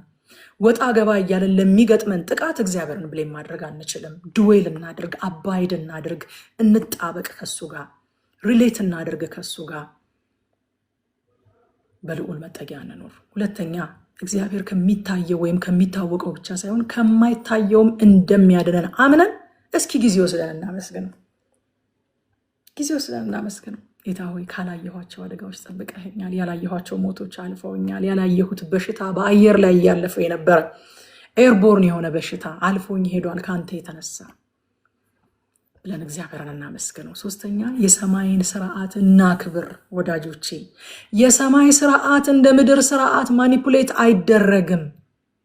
በቃ ይሄ ሊገባን ይገባል። በሰማይ ስርዓት ውስጥ እኛ ራሳችንን እናስገባለን እንጂ የሰማይን ስርዓት እኛ ማኒፑሌት ማድረግ አንችልም። የሰማይ ስርዓት ምን ነው? እኛ ወደ እግዚአብሔር እንጸልያለን፣ እርሱ ስለኛ መላእክቱን ያዛቸዋል። አረ ነውር ነው! አረ ነውር ነው እንዴ! እኔ ቤት የምታገለግለኝ ልጅ ጋር ወይ ነው እኔ እያለሁኝ እሷ ጋር ደውላ ምናምን የሆነ ነገር ጠይቃታለች እንዴ? ነውር ነው። በቀጥታ ነው እንዴ? መጀመሪያ እኔን አታናገረኝም እንዴ? እንዴት ነው ከእሷ ጋር እንደዚህ የምትመሳጠረው? ይሄ ነውር አይደለም እንዴ? ነው እኮ ምለው። እንደዛ አይደለ እንዴ የምንለው ወዳጆቼ? ጎረቤት ዕቃ ለመዋስ ሄዳችሁ ዘበኛውን ነው እንዴ የምትጠይቁት? አይደለም እኮ ባለቤቱን ጠይቃችሁ በዛ ዘበኛውን ያዝላችኋል። ነውር ነው። ስርዓት አለ። የሰውን ቤት ስርዓት ዝም ብላችሁ ጥሳችሁ በጎን በኩል በጠበቃው በኩል በሰራተኛዋ በኩል በልጆች በኩል እንኳን አይካሄድም። ባለቤቱን ነው የምትጠይቁት። ባለቤቱ ከፈለገ ልጁን ያዝላችኋል፣ ከፈለገ ጠበቃውን ያዝላችኋል። እሱ የባለቤቱ እድል ፈንታ ነው። እኛ ወደ እግዚአብሔር እንጸልያለን፣ እግዚአብሔር ስለኛ መላእክቱን ያዛቸዋል። ወይንም ደግሞ ሰዎችን ይልካል። ከፈለገ ዝናብ፣ ከፈለገ መብረቅ፣ ከፈለገ አውሎ ንፋስ፣ የፈለገውን ነገር ይላክ እግዚአብሔር። እኛ ወደ አውሎ ንፋስም አንጸልይም፣ አውሎ ንፋስም አናዝም፣ ወደ ሰዎችም አንጸልይም፣ ወደ መላእክትም አንጸልይም። እኛ በቀጥታ ወደ እግዚአብሔር እንጸልያለን። እግዚአብሔር ስለኛ ማዘዝ የሚገባውን ያዛል። መላእክቱን ስላንተ ያዛቸዋል። የሰማይን ስርዓት ማኒፑሌት ለማድረግ አንሞክር። ነውር ነው። አይሰራልንም፣ አይሰራም ወዳጆቼ። ዝም ብሎ ትርክት ነው፣ ወሬ ነው። አይቼዋለሁ። የሰማይን ስርዓት ማክበር ነው የሚያዋጣው።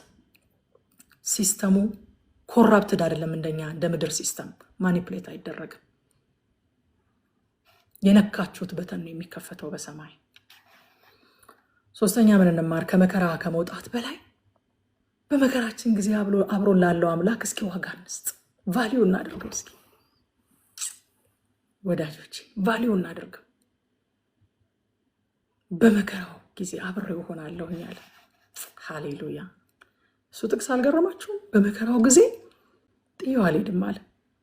በመከራ ጊዜ ጥሎ ማይሄድ እግዚአብሔር ነው እና ከመከራ መውጣቱ ላይ ብቻ ፎከስ አናደርግ። እስኪ በዚህ ውስጥ እኮ እግዚአብሔር ከኔ ጋር አለ። ሰው እንኳን አብሮ ሊሆን በማይፈልግበት ጊዜ በዚህ ውስጥ እኮ እግዚአብሔር ከኔ ጋር አለ ብለን ለሱ ቫልዩ እንስጥ፣ እግዚአብሔርን እናመስግነው። መዝሙር 92 በጣም ግሎሪየስ መዝሙር ነው። በሰንበት ቀን የምስጋና መዝሙር ብሎ ነው የሚጀምረው እና እግዚአብሔርን ማመስገን ጥሩ ነው ይላል አዲስ መደበኛ ትርጉም። ደስ አይልም? እንዴት እንደወደድኩት ልነግራችሁ አልችልም። እግዚአብሔርን ማመስገን ጥሩ ነው፣ መልካም ነው ይላል የቀድሞ ትርጉም። አዲስ መደበኛ ትርጉም ጥሩ ነው ይላል። የሰንበት ቀን መዝሙር እረፍ ብለን እግዚአብሔርንና ስራውን እያሰብን እግዚአብሔርን ማመስገን ጥሩ ነው። ጥሩ ነው ማለት ምን ማለት ነው? ደስ የሚያሰኝና የሚጠቅም ነው። ጥሩ ነው እግዚአብሔርን ማመስገን።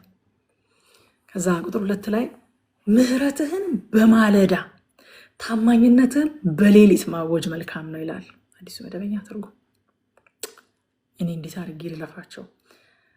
የእግዚአብሔር ምህረትና ታማኝነት ያለማቋረጥ የሚታወጅ ነገር ነው ወዳጆች። ምህረትህን በማለዳ ታማኝነትህን በሌሊት። እኔ እያስተማርኩ እያለ አይደክመኝም። በነገራችን ላይ አቤኑ ቀን አግኝቶኝ በጣም ደክሞኝ ነበረ። ቀን ላይ አይቶኝና ማታ እንዴት ነው የምትሆኚው ወይ ሌላ ሰው ያንብብልኝ ስለኝ፣ አቤኑዬ ብቻ እኔ እንደምንም ደጋግፈው እዛች ቦታ ላይ ያስቀምጡኝ እንጂ ምን እንደሚያገኘኝ አላውቅም። እኔ እዛ ከተቀመጥኩ በኋላ አያሳስብህ፣ ራሴው ያነባለሁኝ ራሴው ማስተምራለሁኝ እያልኩት ነበረና ምንም አያሳስባችሁ። የእግዚአብሔርን ቃል እያካፈልኩ እያለ በፍጹም አይደክመኝም። እኔ ፊቴ እየጋለ ነው። የሚገርማችሁ ነገር በጣም ኤክሳይትድ እየሆንኩኝ እንደውም የእግዚአብሔር ምህረትና ታማኝነት የመጀመሪያው እኔ ከዚህ ውስጥ የተማርኩት ከቁጥር 2 ላይ ምህረትህን በማለዳ ታማኝነትህን በሌሊት ማወጅ መልካም ነው ከሚለው የመጀመሪያ የተማርኩት የእግዚአብሔር ምህረትና ታማኝነት ያለማቋረጥ የሚታወጅ ነገር መሆኑ። ሁለተኛ ደግሞ ወዳጆቼ በህይወት ማለዳ ብቻ ሳይሆን ሌሊትም አለ። በህይወት ማለዳ ላይ ስንሆን ከእግዚአብሔር ምህረት የተነሳ መሆኑን አለመዘንጋት።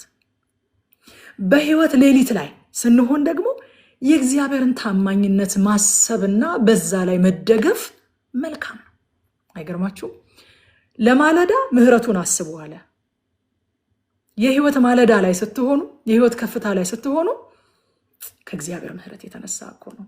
በጥረቴ አይደለም፣ በጾሜ በጸሎቴ በትጋቴ አይደለም፣ ከእግዚአብሔር ምህረት የተነሳ ነው ብላችሁ ይህንን አውጁ። ሌላስ ደግሞ ሌሊት ላይ ስትሆኑስ፣ የህይወት ዝቅታ ስትሆኑስ፣ ሁሌ ማለዳ የለም፣ እነግራችኋለሁ፣ ሁሌ ማለዳ የለም፣ ሌሊት ይመጣል በህይወት። ሌሊት ላይ ስትሆኑስ ታማኝነቱን እንዳትረሱ፣ ልባችሁ እንዳይወድቅ ታማኝነቱን እንዳትረሱ። ስለዚህ ምህረትህን በማለዳ ታማኝነትህን በሌሊት ማወጅ መልካም ነው ይላል። ቁጥር 5-6 የእግዚአብሔርን ሐሳብና ስራ አለማስተዋል ስንፍና ነው ይላል። እንደውም ቁጥር 6 በጣም አስደንቆኛል። የእግዚአብሔርን ስራ እንዴት ታላቅ ነው፣ ሐሳብህ እንዴት ጥልቅ ነው ይልና ቁጥር 5 ላይ ቁጥር 6 ላይ ስንመጣ አዲሱ መደበኛ ትርጉም ደነዝ ሰው ይህን አያውቅም ነውላላም አያስተውለውም ይላል። አይገርማችሁም? የእግዚአብሔርን ስራና የእግዚአብሔርን ሐሳብ ትልቅነቱና ጥልቀቱን ደነዝ ሰው አያውቅም ነውላላም አያስተውልም ይላል። ስንፍና ነው፣ መደንዘዝ ነው፣ መነሁለል ነው። የእግዚአብሔርን ስራ አለመረዳት፣ የእግዚአብሔርን ስራ አለማስተዋል። እግዚአብሔር ምን እያደረገ ነው? በህይወቴ እየሆነ ያለው ነገር ምንድን ነው? የእግዚአብሔር እጅ በህይወቴ ላይ እየተንቀሳቀሰች ያለች የእግዚአብሔር እጅ እንዴት ያለች ናት ብሎ አለማስተዋልና ያንን አክኖሌጅ አለማድረግ፣ ለዛ እውቅና አለመስጠት ነውላላነት ነው፣ ደነዝነት ነው፣ ስንፍና ነው ይለናል መጽሐፍ ቅዱስ። ቁጥር 7-9 የክፉዎች ስኬት ጊዜያዊ ነው፣ እግዚአብሔር ግን ዘላለማዊ ልዑል አምላክ ነው ይለናል። ልዑል አምላክ ነው። ከ10-11 ደግሞ እግዚአብሔር ጻድቁን ያኖረዋል። ግን የሚያኖረው ደግሞ ጀስት ለማኖር ብቻ ሳይሆን ሰርቫይቭ እንዲያደርግ አድርጎ ብቻ ሳይሆን በጥንካሬና በልምላሜ ነው የሚያኖረው ይላል። ቁጥር 12-15 የጻድቁ ህይወት ምሳሌ የዘንባባ ዛፍና የሊባኖስ ዝግባ ዛፍ ሆነው ይቀርባሉ። ስለነዚህ ዛፎች ትንሽ እናያለን ዛሬ። የዘንባባ ዛፍ ጻድቅ እንደ ዘንባባ እንላለን አይደል? ብዙ ጊዜ ልክ እኔ አንድ ነገር ሲባል ለምን ብለው ከሚጠይቁ ወገኖች ነኝ። ምን ማለት ነው? ለምንድን ነው እንደዚህ የተባለው እጠይቃለሁኝ። ሲገባኝ ነው አንድ ነገር የማደርገውም የምቀበለውም የምደግመውም ምናምን። የሚገርማችሁ ነገር እኔ የደህንነት ትምህርት እየተማርኩኝ ትዝ ይለኛል የኩዳዴ ጾም ነበረና ስለ ጾም ጸሎት እስክንማር ድረስ የኩዳዴ ጾም እየጾምኩኝ ነበር የደህንነት ትምህርት የምማረው። ለምንድን ነው ጾም የማቆመው? ያስተምሩኝ መጀመሪያ። እያንዳንዱን ነገር ካስተማሩኝ በኋላ ነው እርምጃ የምወስደውና ልክ ጾም ጸሎት ምን እንደሆነ ጠቀሜታው፣ የሚደረግበት መንገድ፣ እነዚህ ነገሮች ከተማርኩኝ በኋላ በራሴ መንገድ ቤተክርስቲያን በምታውጀው መንገድ መጾም ጀመርኩኝ ማለት ነው። እና ዘንባባ እንላለን። ዘንባባ ምንድን ነው? ጻድቅ እንደ ዘንባባ። ዘንባባ ቀጥ ብሎ የሚያድግ ከፍ ብሎ የሚታይ ፍሬያማ፣ ባረጀ ቁጥር ደግሞ ፍሬው ተፈላጊ የሆነ የሚሄድ ዛፍ ነው። ዘንባባ በአስቸጋሪ ሁኔታ ውስጥ የሚያድግ በየትኛውም የአየር ሁኔታ ውስጥ ተቋቁሞ የሚኖር ዛፍ ስለሆነ ጭው ባለ በረሃማ ስፍራ ላይ ያድጋል። አይታችሁ ከሆነ እነዚህ በረሃማ የሚባሉ ለምሳሌ አረብ ሀገራት ምናምን እነዚህ ዝናብ በብዛት የማይታይባቸው ቦታዎች ላይ የዘንባባ ዛፎች በጣም ያድጋሉ። በጣም የሚገርማችሁ እድሜው ራሱ ዘንባባ የሚያፈራበት እድሜ ከ70 ዓመት እስከ 100 ዓመት እድሜው ድረስ ያፈራል። ዘንባባ ለረጅም ጊዜ እያፈራ የሚኖር ዛፍ ነው። ጻድቅም እንዲሁ በጉብዝና ወራት ብቻ ሳይሆን በሽምግልናውም ያፈራል። በነገራችን ላይ የአገልግሎታችን አይነት፣ የአገልግሎታችን ብስለት፣ የአገልግሎታችን መንገድ እየተቀየረ ይሄዳል እንጂ ከአገልግሎት ጡረታ አንወጣም። እኔ አሁን ጡረታ አልወጣም። የሚገርማችኋል እኔ ኳይሮችን ብዙ ጊዜ ምን እላቸዋለሁኝ፣ እኔ አርጅቼ ራሱ የእናቶች ኳይር አቋቁሜ በቃ እግዚአብሔርን አከብረዋለሁኝ፣ ጠላቴን አቃጥለዋለሁኝ እንጂ ጡረታ አልወጣም እላለሁ። ጡረታ አንወጣም እኛ። ዘንባባ እስከ 100 ዓመቱ ድረስ ያፈራል። ታፈራላችሁ ወዳጆቼ። አይ ምን ነው ስለ አገልግሎት፣ ምን ነው ስለ እግዚአብሔር ቃል እንደው ቀደም ብዬ ባወቅኩኝ ኖሮ፣ ምን ነው በወጣትነቴ ባወቅኩኝ፣ ምን ነው በልጅነቴ ባወቅኩኝ የምትሉ በህይወታችሁ እግዚአብሔር የማይጠቀምበት ሲዝን የለም። ከእድሜ ዘመናችን ላይ እግዚአብሔር ሊጠቀምበት አይችልም።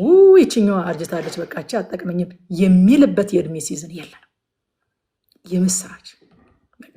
የምስራች የማይጠቅም ሲዝን የለም እድሜያችን ላይ። ሌዋውያን ሲያገለግሉ እንደሚያደርጉ ታውቃላችሁ። እስከ 25 ዓመት ድረስ ከሌላ ታላቃቸው ሌዋዊ ታለቀ ካለ ሌዋዊ በታች ሆነው እየተማሩ እየረዱ እያገዙ ያገለግላሉ። ልክ 25 ዓመት ላይ ሙሉ ለሙሉ ክህነትን ይቀበሉና እስከ 50 ዓመታቸው ድረስ በክህነት ያገለግላሉ። 50 ዓመታቸው ላይ ደግሞ እነሱ በተራቸው ሌሎች ወጣት ሌዋውያንን በማሰልጠን በማብቃት ሪክሩት በማድረግ ደግሞ ማገልገል ይጀምራሉ። ሌዋዊ ጡረታ አይወጣም። ሌዋዊ በቃ አገልግሎት አበቃ ብሎ ወደ እርሻ አይሄድም። ያገለግላል። አገልግሎቱ ይቀያየራል፣ ግን ያገለግላል። ዘንባባ ጻድቅ እንደ ዘንባባ ነው።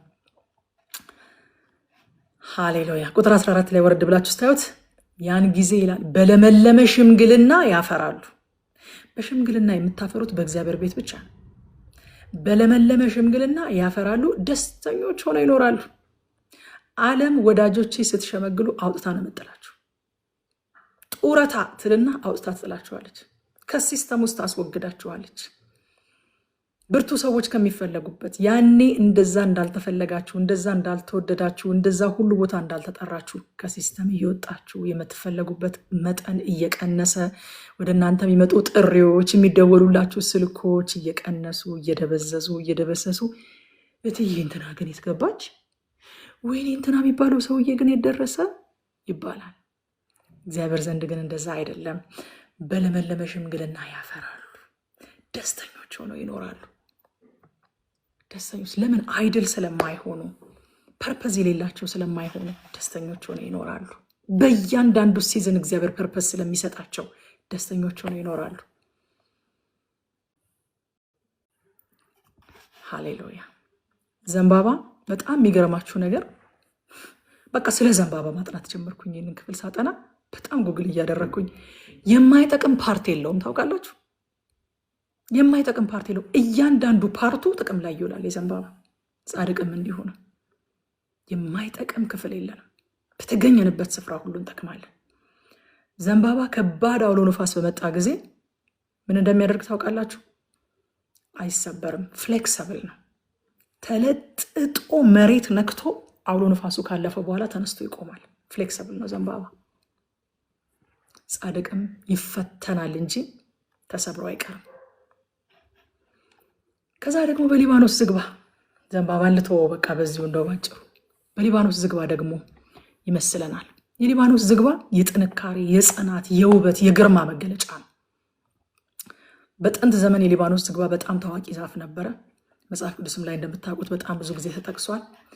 የሊባኖስ ዝግባ ወደ ላይ ከ40 ሜትር በላይ ከፍ ብሎ ያድጋል። ከ100 ዓመት ጀምሮ 1000 ዓመትና ከዛ በላይ ይኖራል። የሊባኖስ ዝግባ ደግሞ እጅግ በጣም ጠንካራ ነው። ይሄ ዛፍን የሚያጠቃ ኮራፕት የሚያደርግ እና እንጨትን የሚበላ ብል ምናምን የሚቋቋም ነው። ኮራፕት አያደርግም። ሰለሞን ራሱ ታላቁን ቤተ መቅደስ ጀምሮ የራሱን ቤተ መንግስት የሰራው ከሊባኖስ ዝግባ ነው። ስለዚህ ዘመን ተሻጋሪ ነገሮች የሚሰሩበት እንጨት የሚገኘው ከሊባኖስ ዝግባ ነበረ። ኢንኮራፕተብል ስለሆነ ማለት ነው። እጅግ በጣም ጠልቆ ነው ደግሞ ስር የሚሰደው። ተራራ ላይ ይበቅላል። አንዱ ባህሪው ተራራ ላይ ይበቅላል፣ ግን ስር ሰዶ፣ ተራራ እንግዲህ ድንጋይ ነው። ስር ሰዶ በጣም ጠልቆ ደግሞ ጽኑ በሆነ ሁኔታ ያድጋል። በጣም ግርማ ሞገስ አለው። የጻድቁ ሕይወት በእነዚህ ዛፎች የተመሰለ ነው። እንግዲህ ቁልፉ ግን የተተከሉበት ቦታ ነው። ቁጥር 13 እንደዚህ ይላል። መዝሙር 92 በእግዚአብሔር ቤት ውስጥ ተተክለዋል። አያችሁ፣ እንደ ዘንባባውም እንደ ዝግባውም ያደረጋቸው ምንድን ነው? የተተከሉበት ቦታ ነው። በእግዚአብሔር ቤት ውስጥ ተተክለዋል፣ በአምላካችንም አደባባይ ውስጥ ይበቅላሉ። ጌታ ደግሞ ምን አለን? በዮሐንስ ወንጌል ምዕራፍ 15 ቁጥር 5 ላይ እኔ የወይን ግንድ ነኝ፣ እናንተም ቅርንጫፎች ናችሁ፣ ያለ እኔ ምን እንድታደርጉ አትችሉም። በእኔ የሚኖር እኔም በእርሱ ብዙ ፍሬ ያፈራል።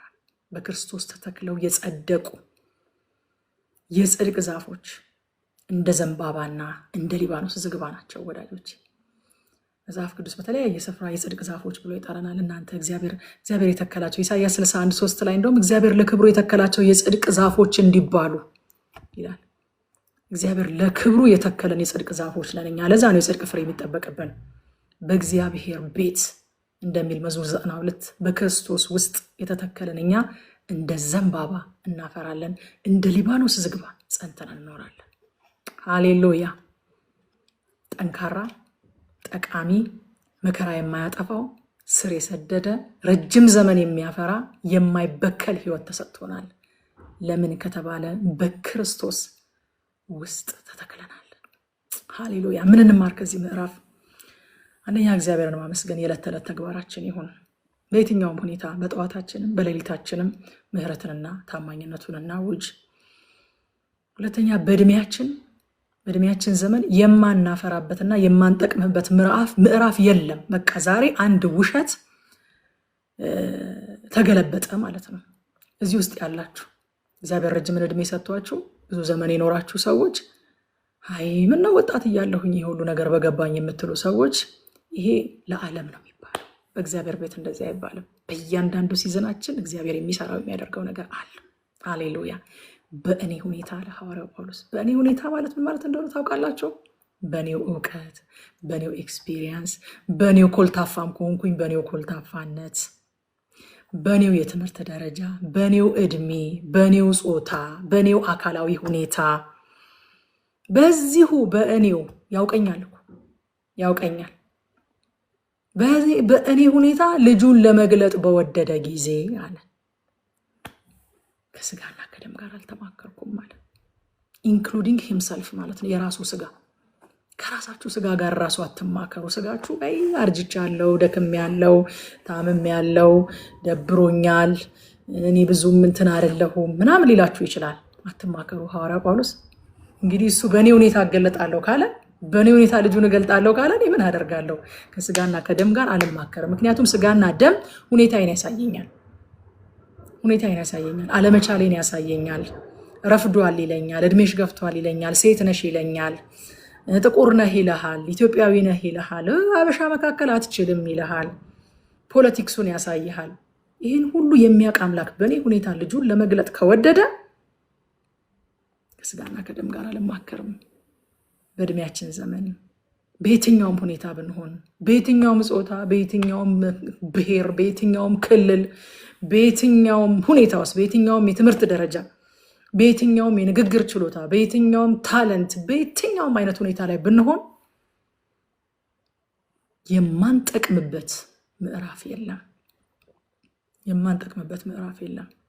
ይህንን እንወቅ እና ይህንን ድሪቶ አውልቀን እንጣለው። ሰይጣን ያለበሰን ድሪቶ የውሸት ድሪቶ ነው። አውልቀን እንጥለዋለን። ዛሬ የመጨረሻው ስፍራችንን አንልቀቅ። በክርስቶስ ተተክለን እንኖር ወዳጆች። ስለመኖር በሱ ስለመኖር 91 ላይም ስናይ ነበር። በክርስቶስ ተተክለን እንኖር፣ ስፍራችንን አንልቀቅ።